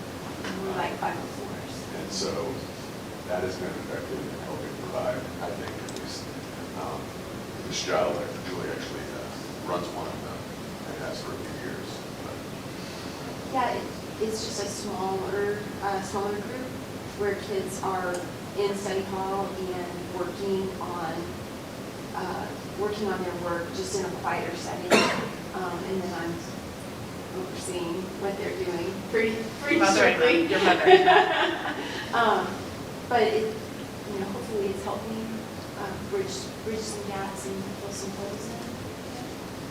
Because in the regular study hall, I have like 80 kids, so obviously not having those kind of opportunities to really make sure that they're staying on top of things. Because obviously it's always the students who maybe need, like I said, need that extra support, just to get things done sometimes. But I have told, my wife teaches first grade in another district, and I tell her all the time, you're just about done with COVID stuff. How do I be dealing with it for the rest of my career? One way or another, the rest of my career, there's going to be elements of it. And I do think it really exposed how vital schools are for like the social aspect of kids, like just being that isolated stuff. Even if it was just for a short period of time, I think we're seeing, to a degree, some of the effects of that. It was a pretty short period of time here in Bellbrook. Yeah. They're very fortunate. I tell the kids a lot about how, even though, maybe it was controversial at the time, nobody really knew how it was going to turn out, I think that ultimately it benefited our kids having the opportunity. Having the opportunity to return to class, return to school. I appreciate that. Yeah, even for our students, though, it went on. Even when they were in school, there weren't the birthday parties and a lot of that stuff just kind of died for quite some time. And once it died, some of it never came back. No group work, no sit by your partner, no stuff. Nice that all that comes back now. Yeah. I had a question about, you were talking about the financial thing. Last year I was on the committee, we met like in January. You were there somewhere. We met in January and then maybe in June, and then I haven't heard anything. Are we? We were just talking about that, and we're going to probably be meeting in the next month or a month and a half or so, I think. Yeah. Because it's just financial advisory, superintendent's advisory committee. It's kind of a combo. So we were just talking about that 2 days ago? 2 days ago? Yeah, 2 days. Okay. So it's coming up soon. Reminder. Yeah, it's coming up soon. Make sure you're back. Yes, definitely. We didn't want to hit him with everything all Right. over. No, that's totally fine, I just was wondering, I thought it was January last year. Well, it's 2 times a year. Yeah. So it just happened to be January last year, but somewhere in the early winter or whatever, January, February-ish, and then right later in the year. And I guess I was fortunate enough, we're not seeing Kevin Lyman here anymore as education district. I was fortunate enough to be able to participate in the interview process, but I don't think anyone else really knows you. Would you mind like introducing yourself? Sure. Is that okay? Yeah. Good morning, everyone. My name is Amit Gautam. So I just started January 1, so still learning the tricks of the trade. I had 20 years with audit of state before this, so that helps, like, all the compliance, financial, like the question that came about where do we put the statement, that was from there. Then last year I was at Davie Public School as an assistant treasurer. So I have the finance experience, school finance experience over there. I have a 8th grader now, so some of you might get him in the high school next year. Is that Soha? Yes, so That was his math teacher. Okay. So, I'm looking forward to working with you and financial meetings also. And thank you for participating in the interview process. I mean, it's great to have so much input from treasurer's staff and teachers and administrators in there, and they all spoke very highly of you. So it's very helpful to receive that feedback. Obviously, the ultimate decision was the board's, but that feedback is really helpful. And as a side note, I was at a WOEA meeting, which is the Western Ohio Education Association, and they spoke very highly of you there. They said, we're fortunate to have you. Thank you. All right, anything else? You want to get back to your Saturday? I was going to bring up, we had talked about building liaisons last year, and I don't know, I just still think that's a great idea where you have a person that's in your building or who, people know, like, okay, I want to invite a board member to do something in your classroom, this is your go-to person. And then when we were talking about years ago, when you first came on board with Dr. Kruger, you met with, you came to our building like one day and met with individual staff. Until, like, people just sign up if they want to come, just to put a name with a face, because we're getting so many new teachers, or maybe I'm just getting older and I can't remember. No, But we're getting new teachers half the all- time, I don't yeah. even, like in my own building, I'm like, okay, who is I that? Are they a sub? Do I need to cost you in the hallway? Because there's no way you would be able to even recognize maybe some of the staff members outside public because there's too many, in my opinion. We talked, we were talking about possibly encouraging your meetings to do that. Myself, sure. I'm going to say, like, you and I had a lot of discussions. I didn't find a lot of value when they brought up all these new teachers. But maybe that could be an opportunity. Sure. Issue. I thought of. Sure. And we like communicating with Steve Bell. Okay. And like I said, I tried, we want to be involved, but we also understand there's a respect, we want to make sure we respect your spaces and not, make it a big deal, because I know how I feel when a board member sits in my class. It's nerve-wracking, so we don't want it to be like that. I think all of us are just we want to hear from you, we want to be helpful, we want to be proper channels, going through proper channels, but we want to be respectful of your space as well. But I would love nothing more than just pop in and say, at a staff meeting, I'm here to help. So we do Yeah, I mean, have that's those the high- relationships, like assigned, but we've kind of have approached it in kind of a more informal way. Like I know you're the high school person, and I was invited to your class and came into your classroom, and I would come into anyone's classroom in the district who invited me for something, but I try to put bigger priority on trying to get to the ones at the high school because that's my building. Yeah. Trying to be more present at the activities that are in that building, maybe than others. And the same sounds like. Well, in the fall, I'll have one in every building, so I'll be everywhere. So, but taking that a step further, I would like to meet new staff, and because there are often people who say hi to me, and I'm like, I know they were, like they're really bad, but I don't know them. If my kids didn't have them or whatnot. Yeah, there's just a certain day, and there's maybe a 10-minute slot, it doesn't need to be anything, and teachers can sign up on your plan period or lunch if you want. That way it's also voluntary, you don't want to, or you have to go on, but the opportunity is there. I feel like people would take that opportunity. I would happily come wherever I wanted to meet anybody. That sounds great. Regional instruction that is keeping staff start kind of meetings, so if there's, especially if there's a structure to the meetings, I think that's a little different than just like a right? It gives you an insight on how the schools operate, but the instructional process as well. Every opportunity like that is so valuable. And us having, like Mr. Carrera invites us into is, seeing you guys do what you do best is like amazing. Because then we can confidently go to the community and say, look, our teachers are not getting out of the park. Because there's still a lot of this information out there about what goes on in our district or what goes on in education in general.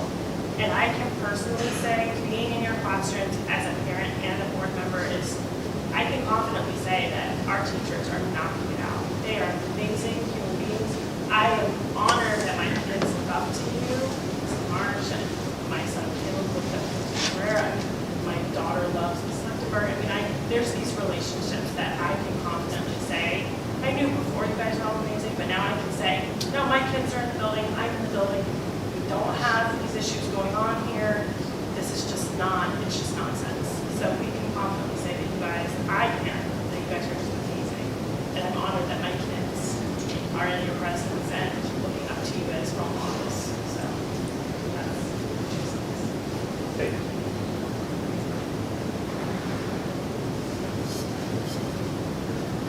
Thanks again for taking the time.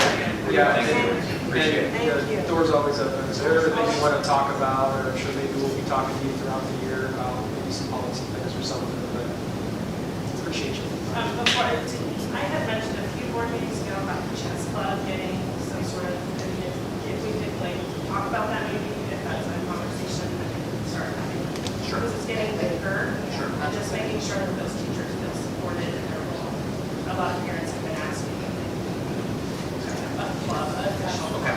Yeah, that's just about that. It's awesome. Yeah. Definitely non-athletic outlet. Right. Okay. Thank you so much.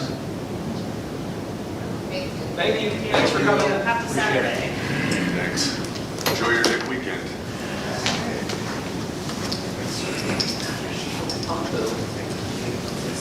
How about society versus you got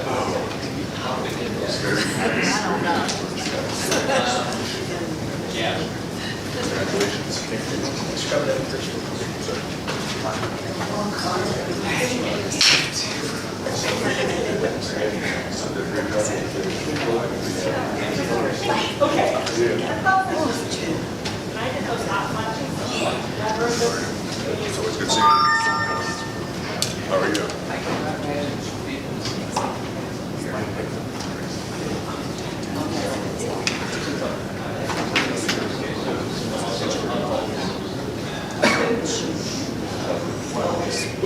Tell kids all the time. I said, lucky in the class, it's a little bit Are you doing something, Mr. Conti? You're talking to me. Sorry? I'm trying to do something that works or not. It's all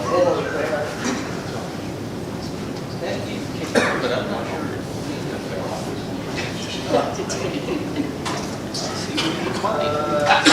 Next on our agenda is a discussion about board goals. I don't know, for the last 2-3 years, we've been doing board goals. It came to our attention, hey, obviously the superintendent has goals, the district is going to have some goals, maybe it's a good idea we have some goals. I'm not sure if previous boards did that or not, but something new we're trying. Open discussion again. I mean, so our 3 goals for last year, I'll just read them here. Number 1, create new and build upon existing methods of communication between the school board, staff, and community. And you know what, maybe, I don't know, maybe we just want to go one by one and kind of do like a quick review, but always do better, always do more, looking for new ideas, but I really feel like this was a strength. I mean, we talked about for years now the importance of transparency and creating new things. Coffee chats and town halls, and Henry's been knocking it out of the park with podcasts, interacting with social media questions. There have really been some new and sometimes innovative new communication channels this year. So this is just one for me that I think it should perpetually be on for any board forever. Anything anybody else wants to say about that one? Or? I think all of them are relevant still, and I think all of them help us, as we're making decisions. Yeah. So I think they're all relevant still to us, at least to me. Yeah, I think I think this should remain. I think if there's we've seen tons of improvements with the communication with community. If there's a week, maybe it would be with staff, like maybe that would be a special focus area for the coming year, is Yeah. how we communicate with our staff members. Yeah, But not that it's horrible, but that if there's one that is probably worth special attention this year. Yeah. Yeah, I mean, for the good of the community, we've done the building liaisons, as Mr. Kerr mentioned. I know, like, I love getting into the buildings, being invited into stuff. Dr. Kozat's done a great job of making sure we can be included or invited into some things. But yeah, that's always one that we could always do a better job on. All right, number 2, consider all new proposed costs through a lens of fiscal responsibility. I feel like we talk about that one a lot, and certainly our conversation about the Sugarcreek Elementary building falls right into that one. So. And I think this one's going to just keep getting more important the deeper we get into our 7-year emergency levy, making sure that we're making every dollar stretch as far as we possibly can. So I would imagine that's one that we want to continue. I think it would look bad if we got rid of it. Yeah. Would not be doing our due diligence, that's for sure. Number 3 from last year, continue a systematic review of board policy seeking input from teachers, staff, and administrators. I know, I mean, I guess maybe the years confuse themselves, but last year for sure. I mean, it was really great when some of those cultural landmines come and get presented to our desk and we can't ignore them anymore. It was really great meeting with the teachers union, meeting with folks, letting them provide input into the board's final decision. So I'm not quite sure the systematic review of board policy. I mean, it's great that Ms. Dorn is so on that, which is amazing, and done a lot of the heavy lifting. Thank you. I don't know, is that still the wording that we want, or? certainly there's so much policy there, but anyway. I think this one's going to be really important as we move forward over the next like 6 months, because legislatures have done a lot that is going to end up being, that has implementation periods coming up. And so some of those things are what you might call a cultural landmine that we have to put into our policy, and maybe we have some flexibility on that wording, maybe we don't. And so where we do, making sure that we are super thoughtful about that and engage staff members when appropriate.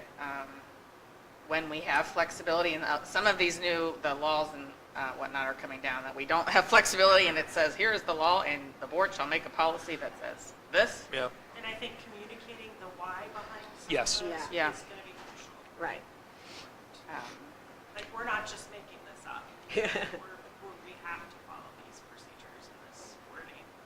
But I mean, even things like the cell phone policy that has to be implemented this summer, and so what is that going to look like for a district-wide, building-to-building, talking to administrators, what do you want, what works? But those are conversations we're going to have. I think the next 6 months is going to be probably pretty big for policy based on what's happened outside of our district. Yeah. Outside of our control.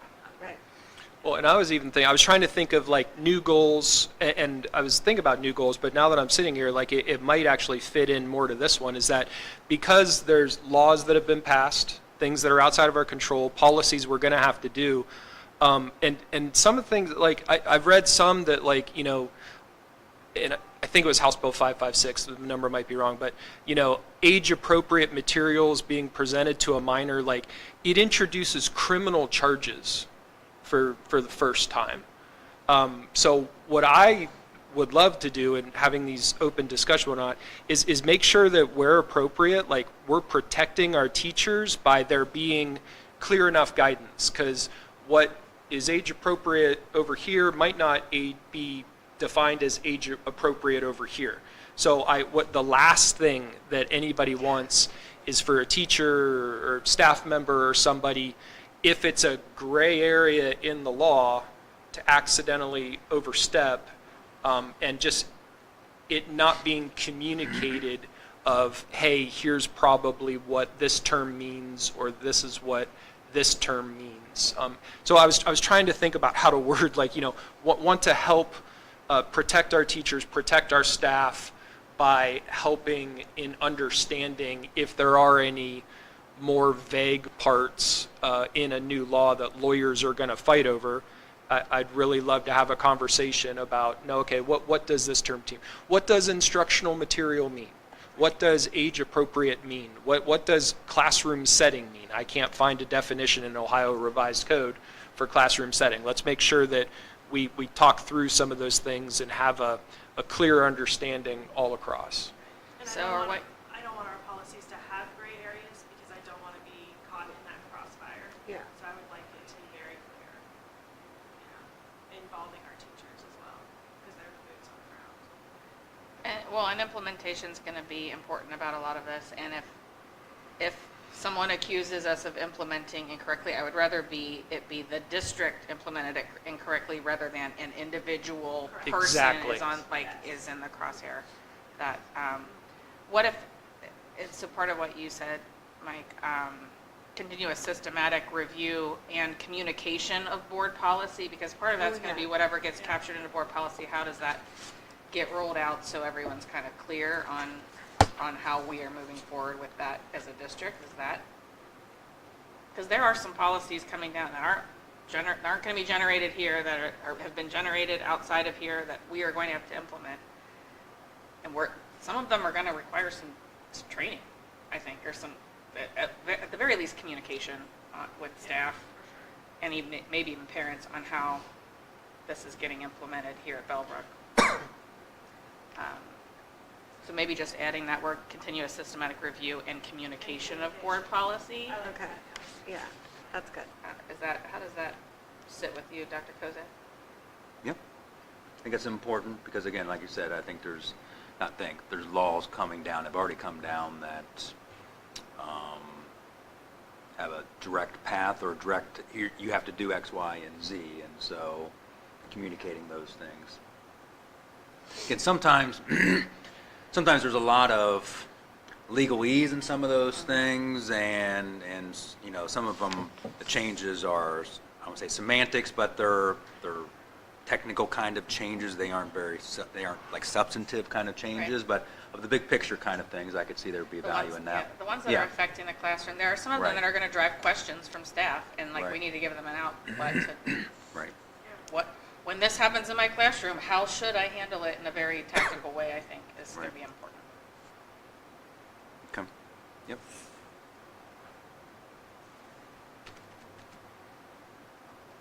So you added and communication of? Yeah, Or add systematic communication. review and communication of, Okay. Yeah, and or a training. rollout, or I heard don't know, training, whatever word. you know, or- Yeah, and I like the seeking input because as much as we possibly can involve them in the process, I would like to. Absolutely, yeah, we just want to be, and again, it's in the guise of wanting, the last thing I want is for a teacher to say, oh, well, you know, the school board or whoever is just trying to have control or whatever. It's like, no, we are being forced to create these policies, so let's get input, we can have discussion, but it is important that teacher A in building 1 is probably interpreting just the same as teacher 2 in building B at some level with some of these really important things that now have legal ramifications.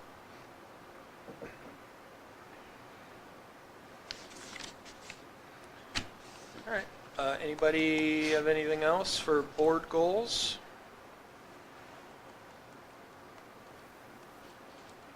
Okay. I think these are good guideposts that are. Yes. All right, next is an update on the 3-year district goal strategic plan. Yep. Can I propose, can I make a motion for a recess? Absolutely. Sure. Yeah, we need to take a break. Okay, so I have a motion. Can we say a 5-minute recess? Is that okay? Is there a second? All right, so moved by Mrs. Dorn, seconded by Mrs. Anderson for a 5-minute recess. Whenever you're ready, sir, please call the roll. Mrs. Anderson, Yes. Mrs. Dawn, Yes. Mr. Kinsey, Yes. Dr. Pride. Yes. All right, we'll take 5. Thank you.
We back?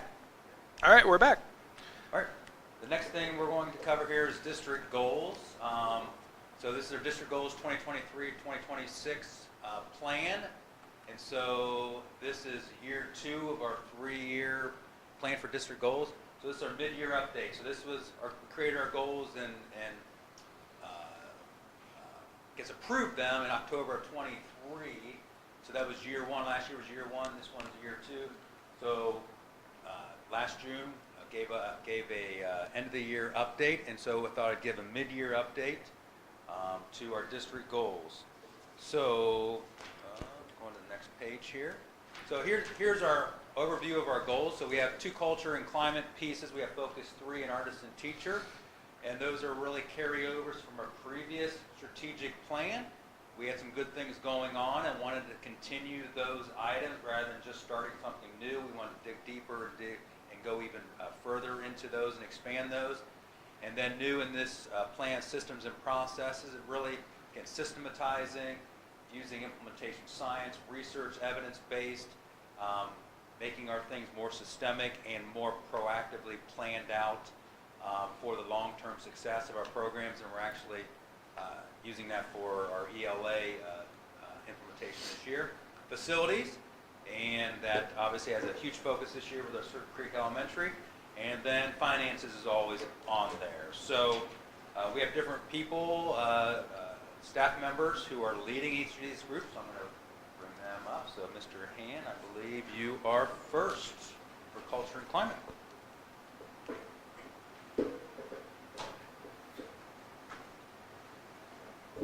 Good morning. Hopefully I won't screw this up. All right, guys, as you know, big push for culture and climate. We're adopting Focus 3 across the district. And what we are doing is continuing to work and expand our installation program from last year. Threw a few things on here, so examples of some of our signage, newsletters, videos, things like that, which we're using to teach our students kind of the tenets of the program and what we want to see in a positive culture. For example, Stephen Bell, the teaching language and concepts in Focus 3. They have select meetings, they have what we call flight school, kind of go through their SOAR booklet at the beginning of the year, announcements, read alouds, and a positive behavior recognition. Also, they use their newsletter to try to hit some points with parents as well. Now, some of the stuff they've been doing for years at Stephen Bell, they've had a character program for a long time. They're able to tie some of those things into Focus 3 language and actually go on throughout the district. Bell Creek has, they're using their Taking Dragons the Beacon program, SOAR Bucks, which kids earn through their behaviors, which they can use to purchase prizes, parent letters, parent newsletters, things like that. So some consistency there throughout the district. Again, using the common language, the common tenets of the program. The middle school is hitting it. You'll see it's all at different levels and different ways in each level, each building, to try to meet the needs of their kids and how their buildings operate and the different abilities of their kids. So the middle school is using class meetings to kind of teach some of the ideas. Some of the meetings are led by administrators, some by NJHS, Hope Squad, Student Council, all kind of taking their turns and presenting to their peers. Again, using common language and common messaging. Again, parent newsletters, communicating with parents, social media, and things like that. And high school, last year we had some culture videos, well, we have some new ones coming out. We use social media, we use messaging, we use our morning announcements. The girls who do our morning announcements, and every announcement with a dad joke, and then after that, they will wrap it up with one of our 3, do the right thing, sort together, 2 excellence. Again, driving those points home, keeping those ideas in front of our kids. Again, common language, signage, messaging, and we're going to be piloting some lessons and some freshman homeworks here coming up.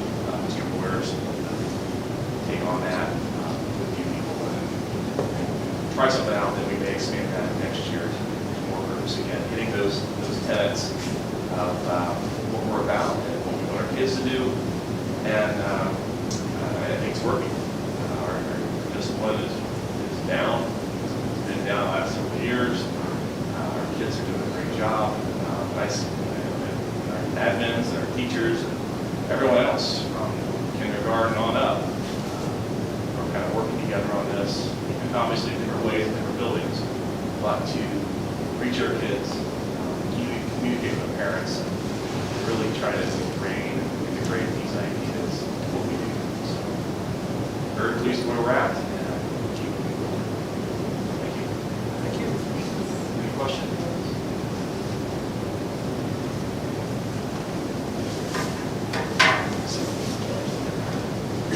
Good morning, happy Saturday. So I'm here to talk about our culture and climate second goal, which if you remember was the artisan teacher, which is training administrators have been doing the last 6 years, all about feedback and being in classrooms more and how to just really highlight the positive things all of our teachers are doing. And then we've kind of turned that into also coaching teachers on how to give feedback to their peers. So if you remember, this was kind of like a beautiful meshing of two goals, the admin training of more positive and more consistent feedback mixed with what teachers had said in several surveys that we did years ago, that they wanted to be in each other's classrooms more. So we kind of morphed those goals together. So last year we focused on the 30-second feedback, which is just that quick, what I saw this and then saw this as an outcome of something that you did. This year our focus has been on craft conversations, which unlike 30-second feedback takes a little bit longer. It should be about 4 to 5 minutes. And instead of just giving instant feedback, it's actually more focused on asking questions, kind of trying to dig a little bit deeper into a craft that you saw in the classroom. So it might look a little bit like, hey, I saw that you did this with this student, can you tell me more? So it's not just that feedback, it's really kind of digging a little bit deeper there. So right now on our timeline, August through actually still the present, our administrators are modeling this. So how I have been using it and the other principals, a good example is when a teacher is off cycle, so they're not in their formal review cycle, we just do a once a year walkthrough. Obviously we're in classes a lot more than that, but the formal piece is a 30-minute walkthrough. We have a form that we fill out, we load it up online, and a lot of times what I have noticed is, you know, informally I might mention to a teacher as we walk by, hey, thanks so much for having me in your classroom, and it was awesome. But other than what I wrote on the form, I'm not giving a whole lot more feedback. So I've loved this tool because I've been able to still fill out the form, put it in their mailbox, submit it online, but then really kind of go back and follow up, ask more questions, which has really kind of helped continue to develop our already awesome teachers. All right, so, oh, I apologize, I had myself there. So in November, 3 out of 4 of our staffs were trained. Mrs. Gann and I were able to go to each of the buildings' staff meetings during that November PD day that we had. And then our 4th building is going to be trained on their staff meeting in February. Mrs. Gann and I will go and do that. And then as we roll out through the year, the formal peer-to-peer observation using the craft conversations will be held.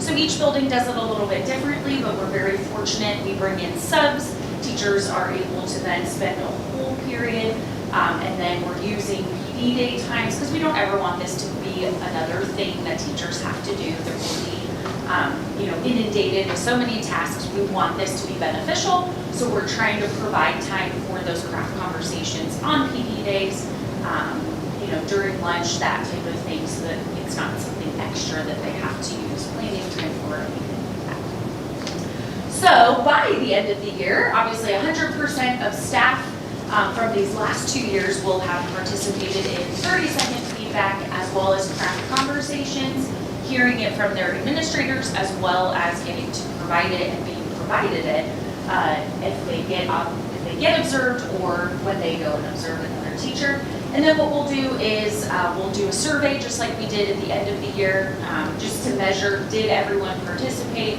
and then was it effective, what changes can we make. For example, last year the feedback that I took in my building, and administrators each got feedback and kind of tweaked it for this year. Some teachers said, we love that you provide us a sub, that's awesome, but can I actually go during my plan? We obviously cannot legally require that by any means, but teachers said it's really hard for me to plan a lesson plan for a sub for one period. When I teach 5 sciences, then 1 science is off. So we are opening that up, but still providing the subs because some teachers like to, be able to do that. So providing some variety there. And then also, in the past, we've kind of assigned where we want them to go, and the feedback was, we really want to pick.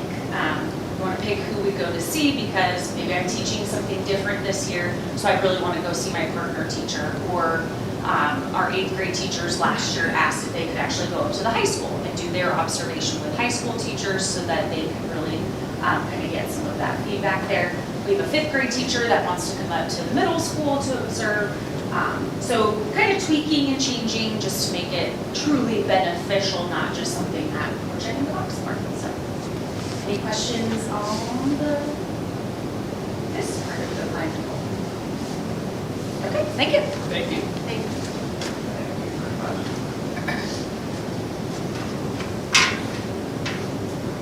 Next up, we have systems and processes. So really this is focusing on implementation science, research, and evidence-based practices. So really it's about proactively documenting and for successful implementation of our processes, programs, and procedures. And so that's what systems and processes. And so the action steps for this year and for last year really look very similar, determining our readiness, and that's why we got up to a little late start last year of really going into things just because of really setting that base of readiness and providing that background knowledge and background information to ensure as we move forward with this that things were going to be successful. So conducting a district capacity assessment, essentially that is a rubric that has been created by NERN, which is the National Implementation Research Network, that really assesses how we are doing as a team and as a district on kind of this implementation science systems and processes. So it's a rubric that we get to score ourselves on, and then really completing the training. And it's really as needed on an as needed basis as we are doing different things in our systems and processes that we got kind of just in time kind of learning going on.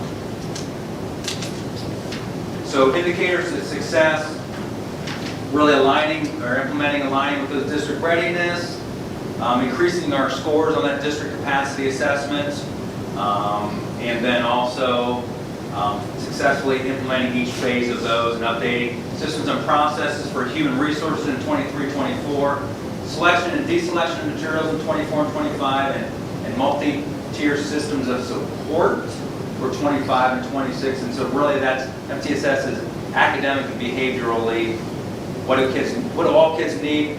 What do some kids need some extra help, and some kids need a lot more help. And so getting those kids and those supports that kids need for them to be successful. And that's what MTSS is. So human resources, we did not cover that last year. We started working on it. We did not get to that last year. And so we are still working on that. But the district implementation team and building implementation teams are up and running. We're meeting on a monthly basis. And so working back and forth, the district implementation team is comprised of administrators, but also comprised of teachers and psychologists and coordinators. And so really trying to get a cross-section of not only all the buildings, but kind of all the different areas too, to make sure that we have all the different perspectives outlined. Again, as I alluded to, currently focusing on K-12 ELA curriculum adoptions. So really the district implementation team is really trying to gather feedback and then listening to that feedback and providing teachers what they need in order to be successful in those programs, but also what's called adult implementation indicators. So we're looking at those things. Are things being implemented with fidelity? Are things being implemented the way they're supposed to be? And so checking on those things and having those processes and procedures in place so that we know that things are being implemented the way they're supposed to be implemented. There is like I said, there's a human resources work group that's working on the hiring, selection, and onboarding processes. So again, as I mentioned earlier, that was supposed to be working on that last year. We didn't quite get to that because we got off to a late start. So we're playing catch up a little bit. So we are probably 90% done with that, the human resources piece of hiring selection. So we have a team of essentially 4 administrators and myself that are working on that. And then we're going to be working on the onboarding process in the second phase of that also. Then this year we're also working on selection and deselection of materials. So essentially, if there's a particular curriculum, particular resource that somebody wants to use, to making sure that it's evidence-based, make sure it aligns with whatever else that we're doing, and it's not maybe a one-off or maybe maybe we already have something that fits that, and making sure it goes through a process and that so we're setting it up for long-term success also. In district capacity assessment, our score increased by 72%. So it was a little low last time, and so that's why the big increase there. That just means that we are making progress on our area of systems and processes, and we're continuing to grow on that. And so the rubrics that really assess that have a lot of ands in them, and so you meet like 3 of them, and then there's an and. It's like, well, we didn't really meet the 4th criteria of that, so we have to go back. It's a 3, 2, 1. You have to go back to a 2 rather than a 3, and so we're making great progress on that. Any questions about systems and processes? All right. We are moving on to facilities, and Mr. Eckley is in charge of that group. So again, Mr. Ham was in charge, obviously, of the Focus 3. Mrs. Hill is spearheading the artisan teacher, and Mr. Eckley is spearheading the facilities piece. I think first what I'd like to say to the board is thank you for the opportunity to continue to serve the district. I was an administrator here for 26 years, and this new role has fit me very well. I'm really enjoying the new things that I'm learning about the district and working with partnerships, as you saw this morning. As part of the action steps, as you can see for 23-24, Mrs. Sigmund, my predecessor, came up with a 7-year plan, which we have continued to foster and to grow. We have met. We have facilities committees that have met. Along with, I've met with principals to talk about specific needs within their buildings. Part of these committees also include community members. There's representation from each building, as well as people from athletics. Mr. Odell was here earlier today, and from fine arts. So we try to get a very good cross-section of, in order for schools to function effectively, they need to have facilities that meet the needs of the kids and the teachers as they're in them, and that is our primary goal. We've also conducted enrollment surveys. Dr. Kozad mentioned those earlier today, and how we're using those to make decisions and to inform you so that you can make informed decisions about the process and how our schools are going to proceed. So our indicators of success, that creation of the 7-year plan has been created. We're continuing to work on that. I've had the opportunity to meet with Mr. Galton, and we are continuing to work on our PI budget. We do have in place, like, for example, a transportation replacement schedule. Like in this year, we should be looking at purchasing 3 buses.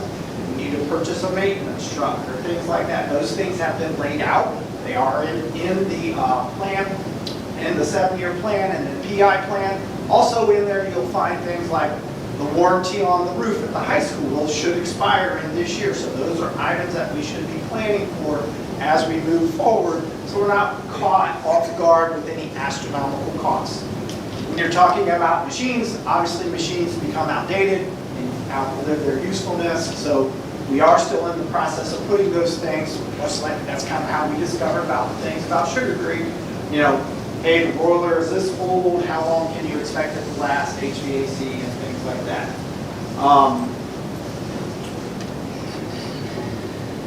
So already kind of talked about those. So kind of where we are now, our facilities committee meets 4 times a year. We talked about the people that participate in that. They've created prioritized lists. So I am going to be meeting with each principal within the next month. We're going to review those lists to see, okay, hey, what things did we accomplish? When you're talking about facilities, there's immediate need things, and then there's things that you really don't want to be, say, replacing the carpet in the middle of the school year. So things you plan for over the summer. We're going to be reviewing those with each of the principals as I meet with them within the next, actually it's in the next week that that's going to happen. We made our presentation to you guys. We spurred on your nice 2-hour conversation this morning about Sugar Creek Elementary.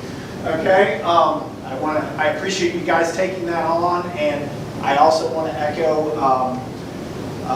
what Mr. Haven said this morning. We appreciate, I'm a community member as well. I appreciate the approach that you have taken to try to garner support and ideas from the community so that we can find out what's best for Bellbrook as a community as well as a school district.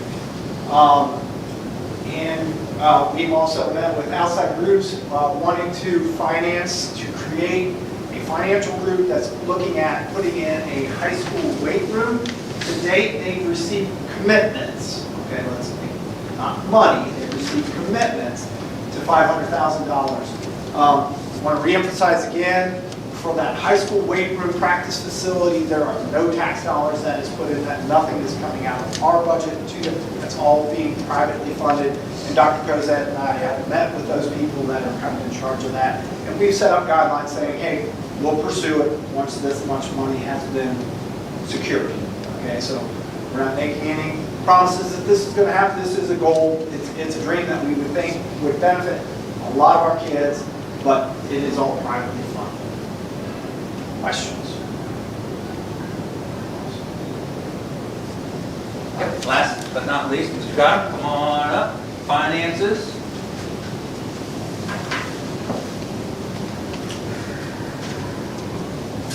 Thank you. So for financing, for the operations portion, we'll utilize our 5-year forecast into the 5-year insight into how we do finance. Financially, do we tax levies? Do we need to make cuts? Also, board, we are looking at 20% of our annual general fund revenue.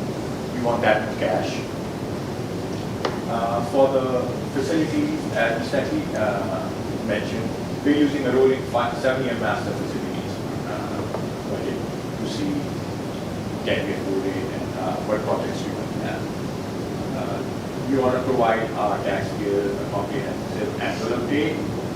Also, we have created a financial advisory committee and meet at least twice a year.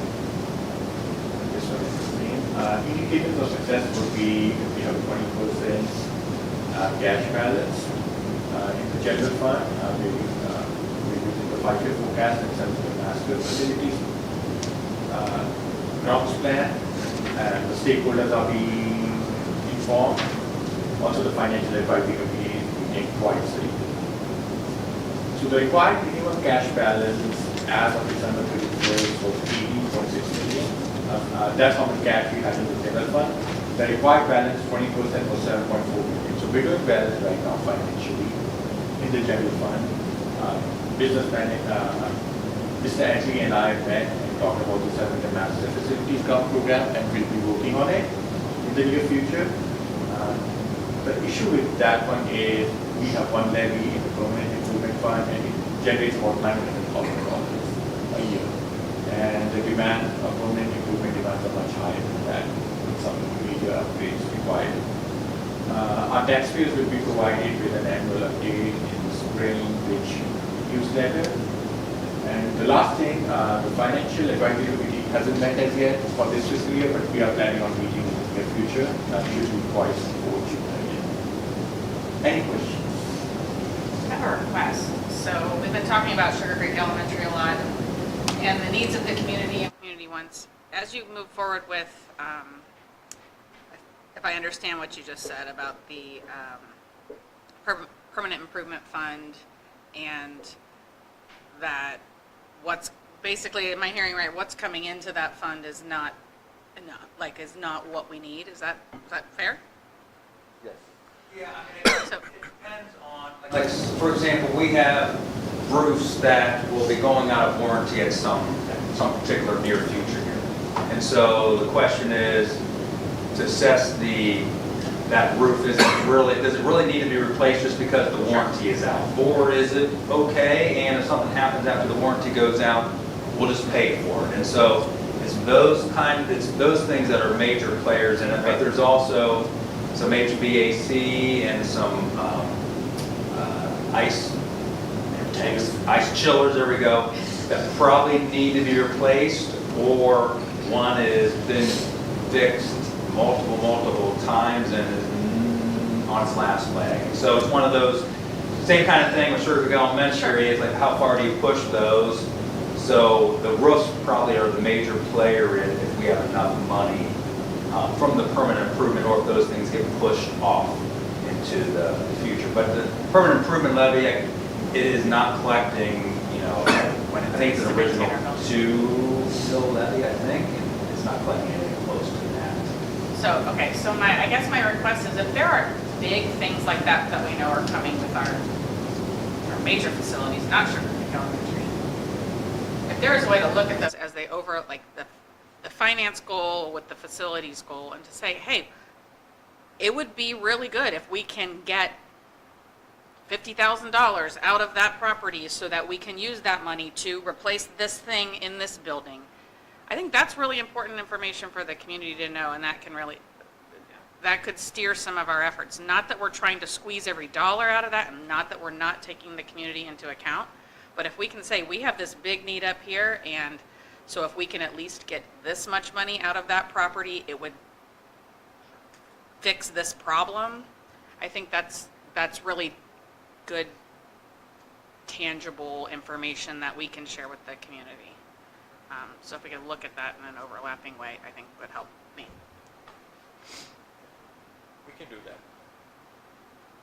And so those big major repairs, can they only come out of the permanent improvement fund? No. But it's ideal that's where those are earmarked. We can take it out of the general fund, but that's big for our teachers and everything. Right. Yeah. So we don't want to dip into the general. Yeah, I mean, if we can message that we're using any money created there to avoid a permanent improvement levy, that's helpful. That's helpful information for folks who maybe want us to sit on that property. I mean, Yeah. And maybe getting a ballpark figure for replacing those chillers or the roof. I'm sure you've got it. That would be a good, information to have. Directly working on. I'm sure everybody's already working on it. Yeah, definitely, so that we can plan accordingly for Right. those. Again, the roads are probably the major piece of that. We can squeeze a few more years out of that, out of each one of those. Just because the warranty's up doesn't mean we're going to automatically replace it. If it's still doing fine, it just needs a little repair. It'd be better to spend $10,000 rather than $500,000 replacing all the roads. So,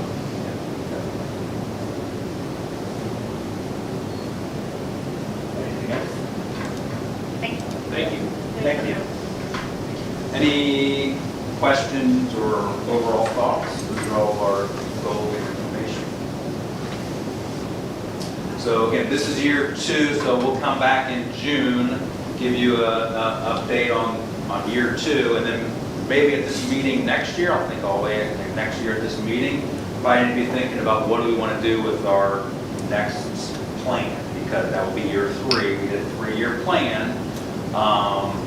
So it keeps us hopping, that's for sure. 5 years seems like really far out. 3 years seems really quick, but it keeps us hopping, it keeps us focused, so that's good.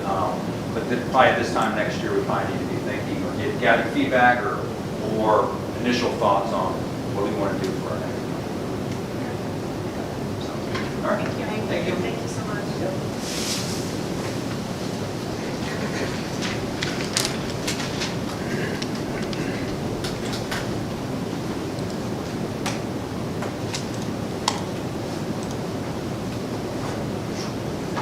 All right, we are up to our courses of study. So I'm going to go with middle school first. Mrs. Hill.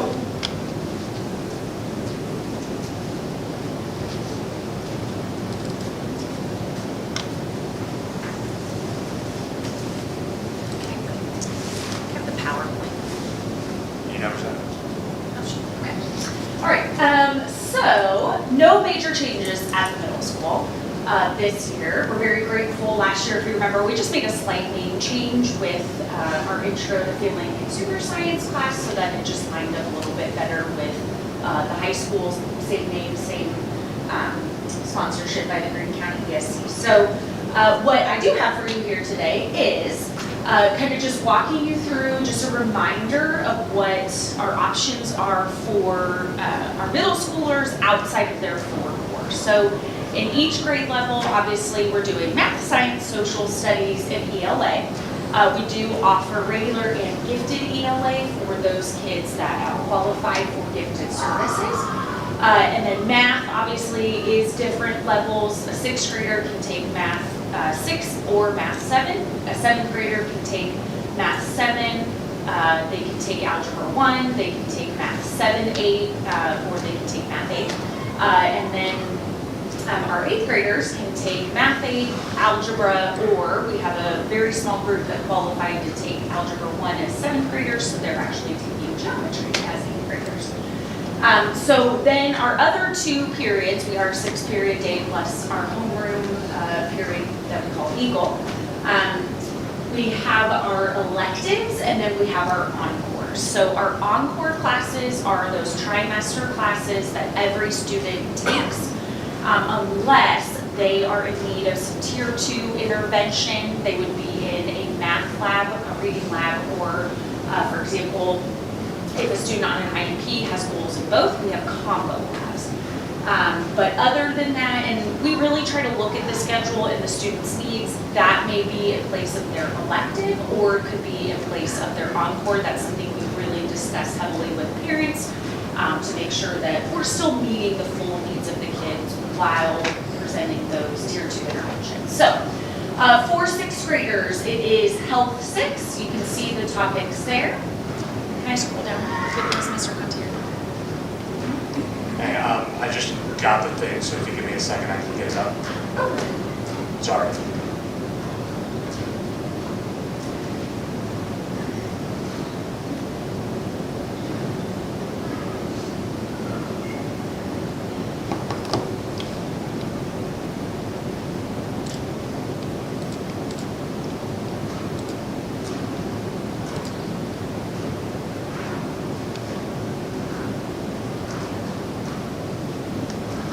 Dr. Goza, is it just is it just the link? Just the file I sent you. I apologize, I thought that presentation was... No, I'm just going to do it professional. Sorry.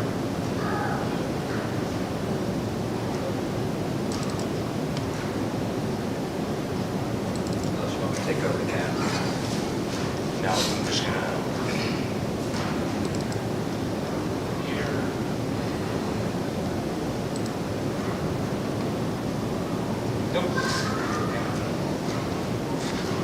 Share it with you with Google Drive. I think it's called BMS Course Offerings. That's probably...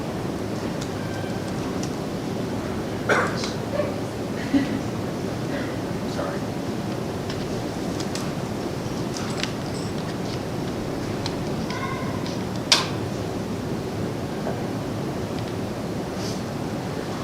And you should have the clicker up there.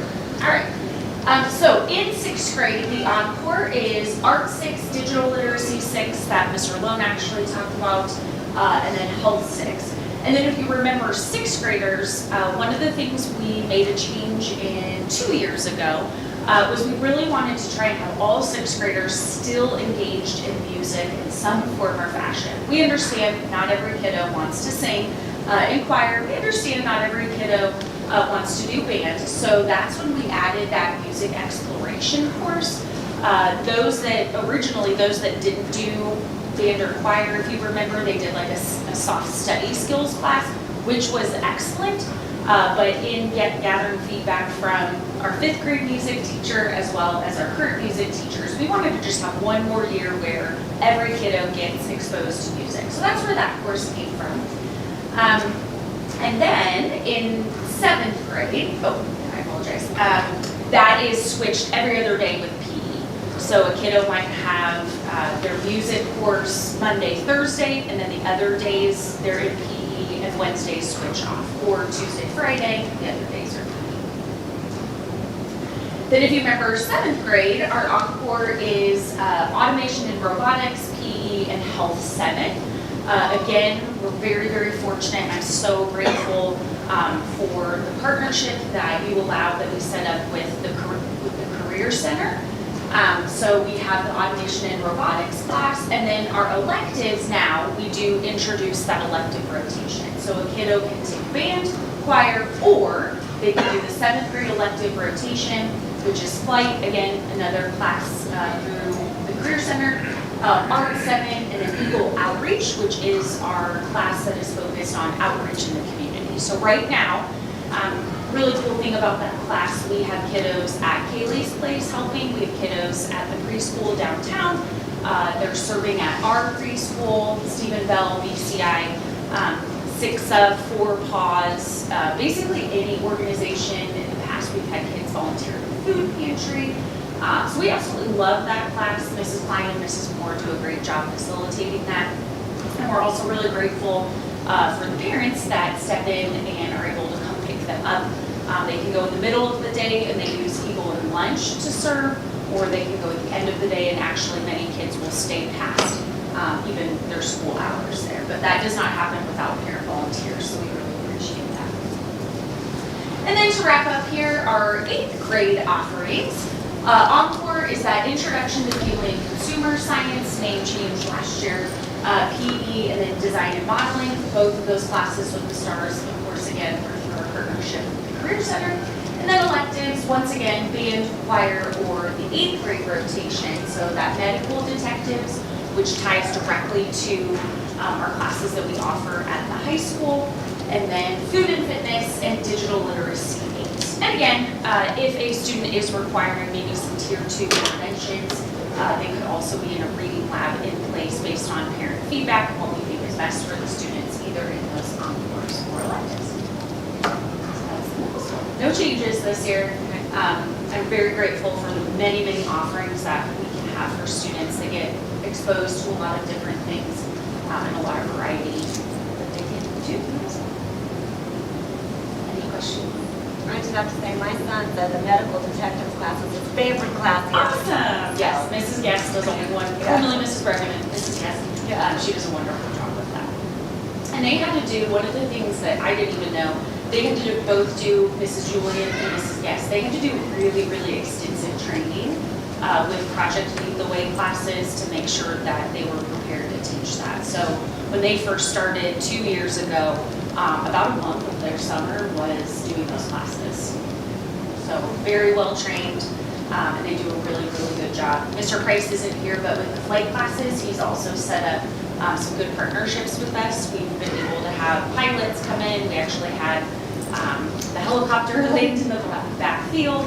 And then former retired teacher, Mr. Bean, he is part of the Dayton RCA Flight Club.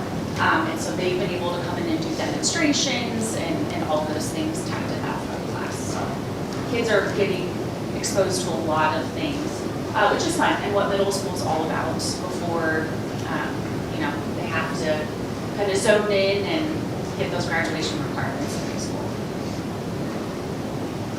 Okay, thank you.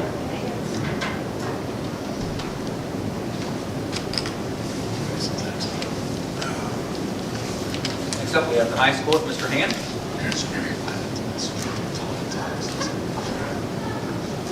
Hello again. Much like the middle school, we don't really have a lot of changes from last year, which is good, and we need to work on and perfect what we're already doing. A couple of things that we are changing, mostly name changes. For example, PE1 and PE2, 2 semester classes are going to be combined into something that's called sports and fitness. 4 or 5 years back, we kind of shook up our athletic department and offered many different classes, weightlifting, dance, mind and body, many different things that different kids may be interested in beyond just your regular PEs. And these are kind of the standard PE classes, your PE 1, PE 2, combined into one class called sports and fitness, which can be taken more than one time to get there. They take it twice to get their requirements to get there from the state. Computer science, again, is kind of changing the name. There's one new class, really, another more of a name change. We're going to change our intro to computer science and turn it into cybersecurity class. As the middle school has beefed up their computer science classes and tech classes, we've been finding more and more overlap between our intro to computer science and what they've learned in the middle school. So Mr. Schultz finds this to be obviously more modern, cutting-edge type class. And watch the news. There's plenty of data breaches and things all over the place, which cybersecurity jobs will be available for many, many years to come. So we look at that as a way to get our kids some good experience, life experience, and prepare them for the future there, along with the rest of our computer science classes, which we're very fortunate to have. Not too many high schools in the county have that. And Mr. Schultz has done a great job in creating that program, growing that program over time.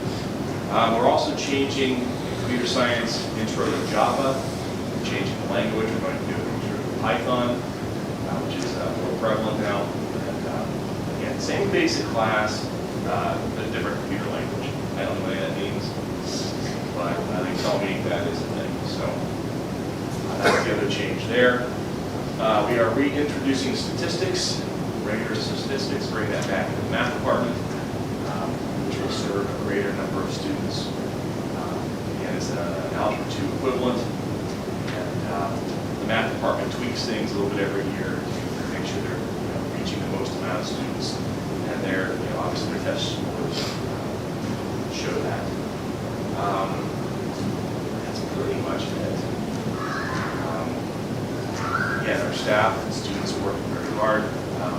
Blessed to be able to offer all the classes that we do. We're a relatively small high school.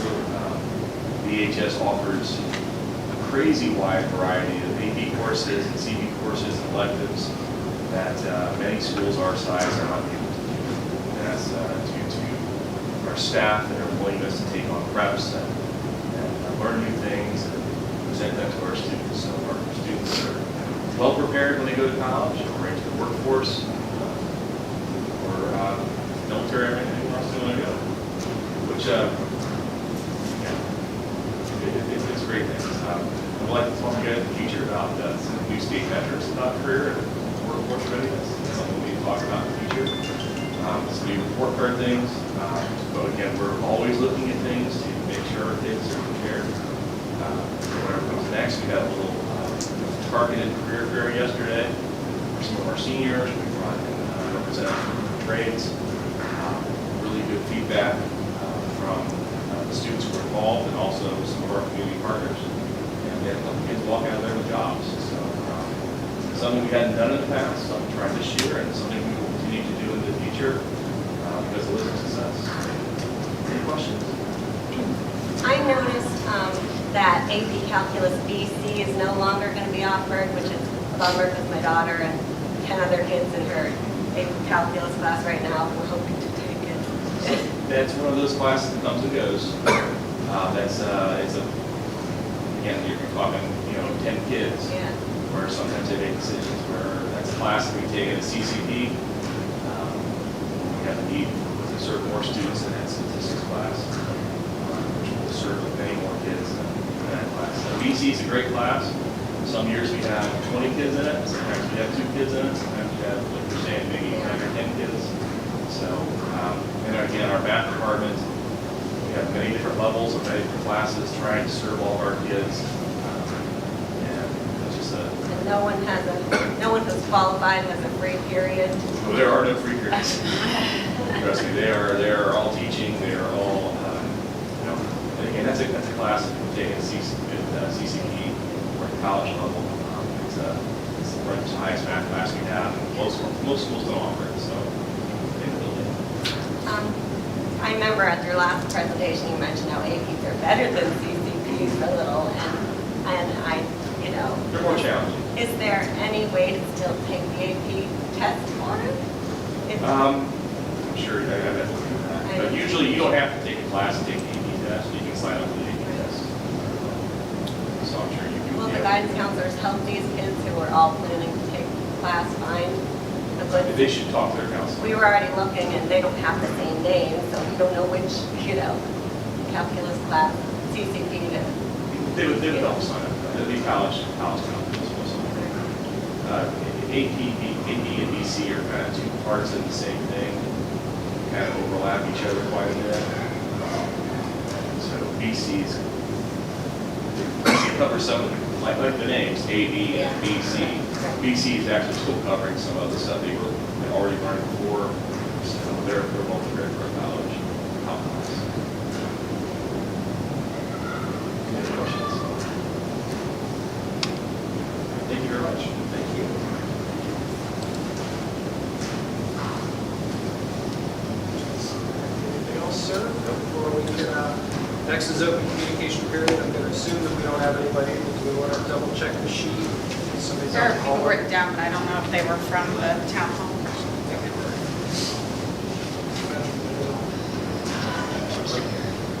Thank you. Oh, check. Yeah. Just to be sure. Yeah, Diane Baker, Kay McIntyre, they spoke during the conference. All right, so that moves into the superintendent's report. Okay, I just have one item here, course of study approval, for presentations from Mrs. Hill and Mr. Hand. So recommend approval of 2025, 2026 courses of study for Bellbrook High School and Bellbrook Middle School. So moved. Second? Mrs. Dorn, and then seconded by Mrs. Anderson. Does anybody have any questions? Please call the roll. Mrs. Anderson, Yes. Mrs. Dawn, Yes. Mr. Kinsey, Yes. Dr. Bryan. Yes. 4 years. All right, motion passes.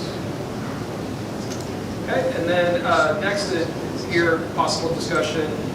Came up at our last meeting that one board member mentioned that for the July 10th meeting, they weren't going to be here, and then another board member said me too. So whenever we get two folks up, we just thought that we would discuss it.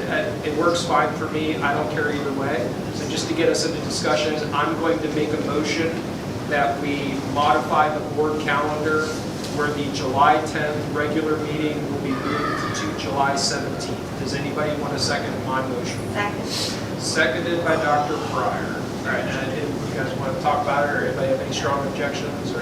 Moving it is good. We have a second granddaughter arriving in early July, so if I can be available for that, that would be great. I can miss a board meeting if I have to.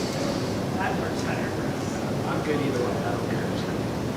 Any unintended consequences, I feel like we got plenty of time to change a notice and whatever. Anything I don't think so. to be concerned about? No, I don't think so. All right. It's fine. Let's call the roll on moving July 10th to July 17th. Mrs. Dawn, Yes.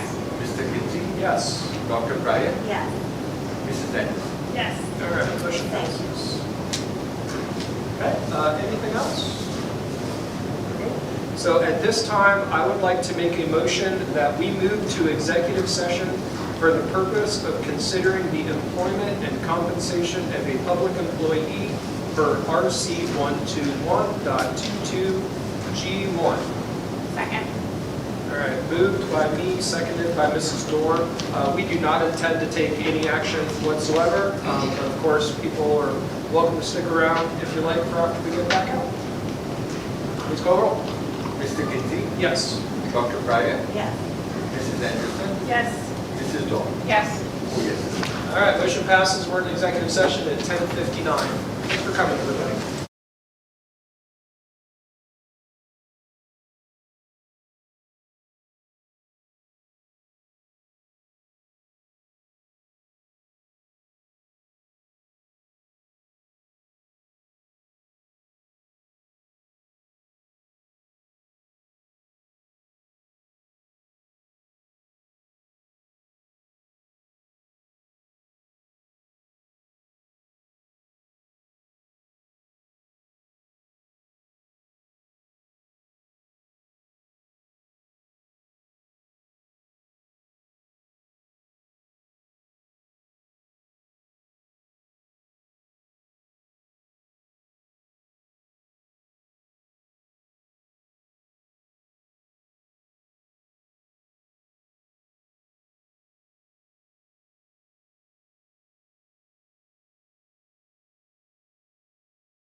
Back?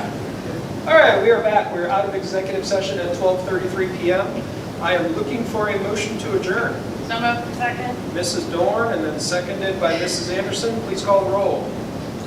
Dr. Breyer, Yes. Mrs. Anderson, Yes. Mrs. Dawn, Yes. Mr. Kinsey. Yes. We are adjourned at 12.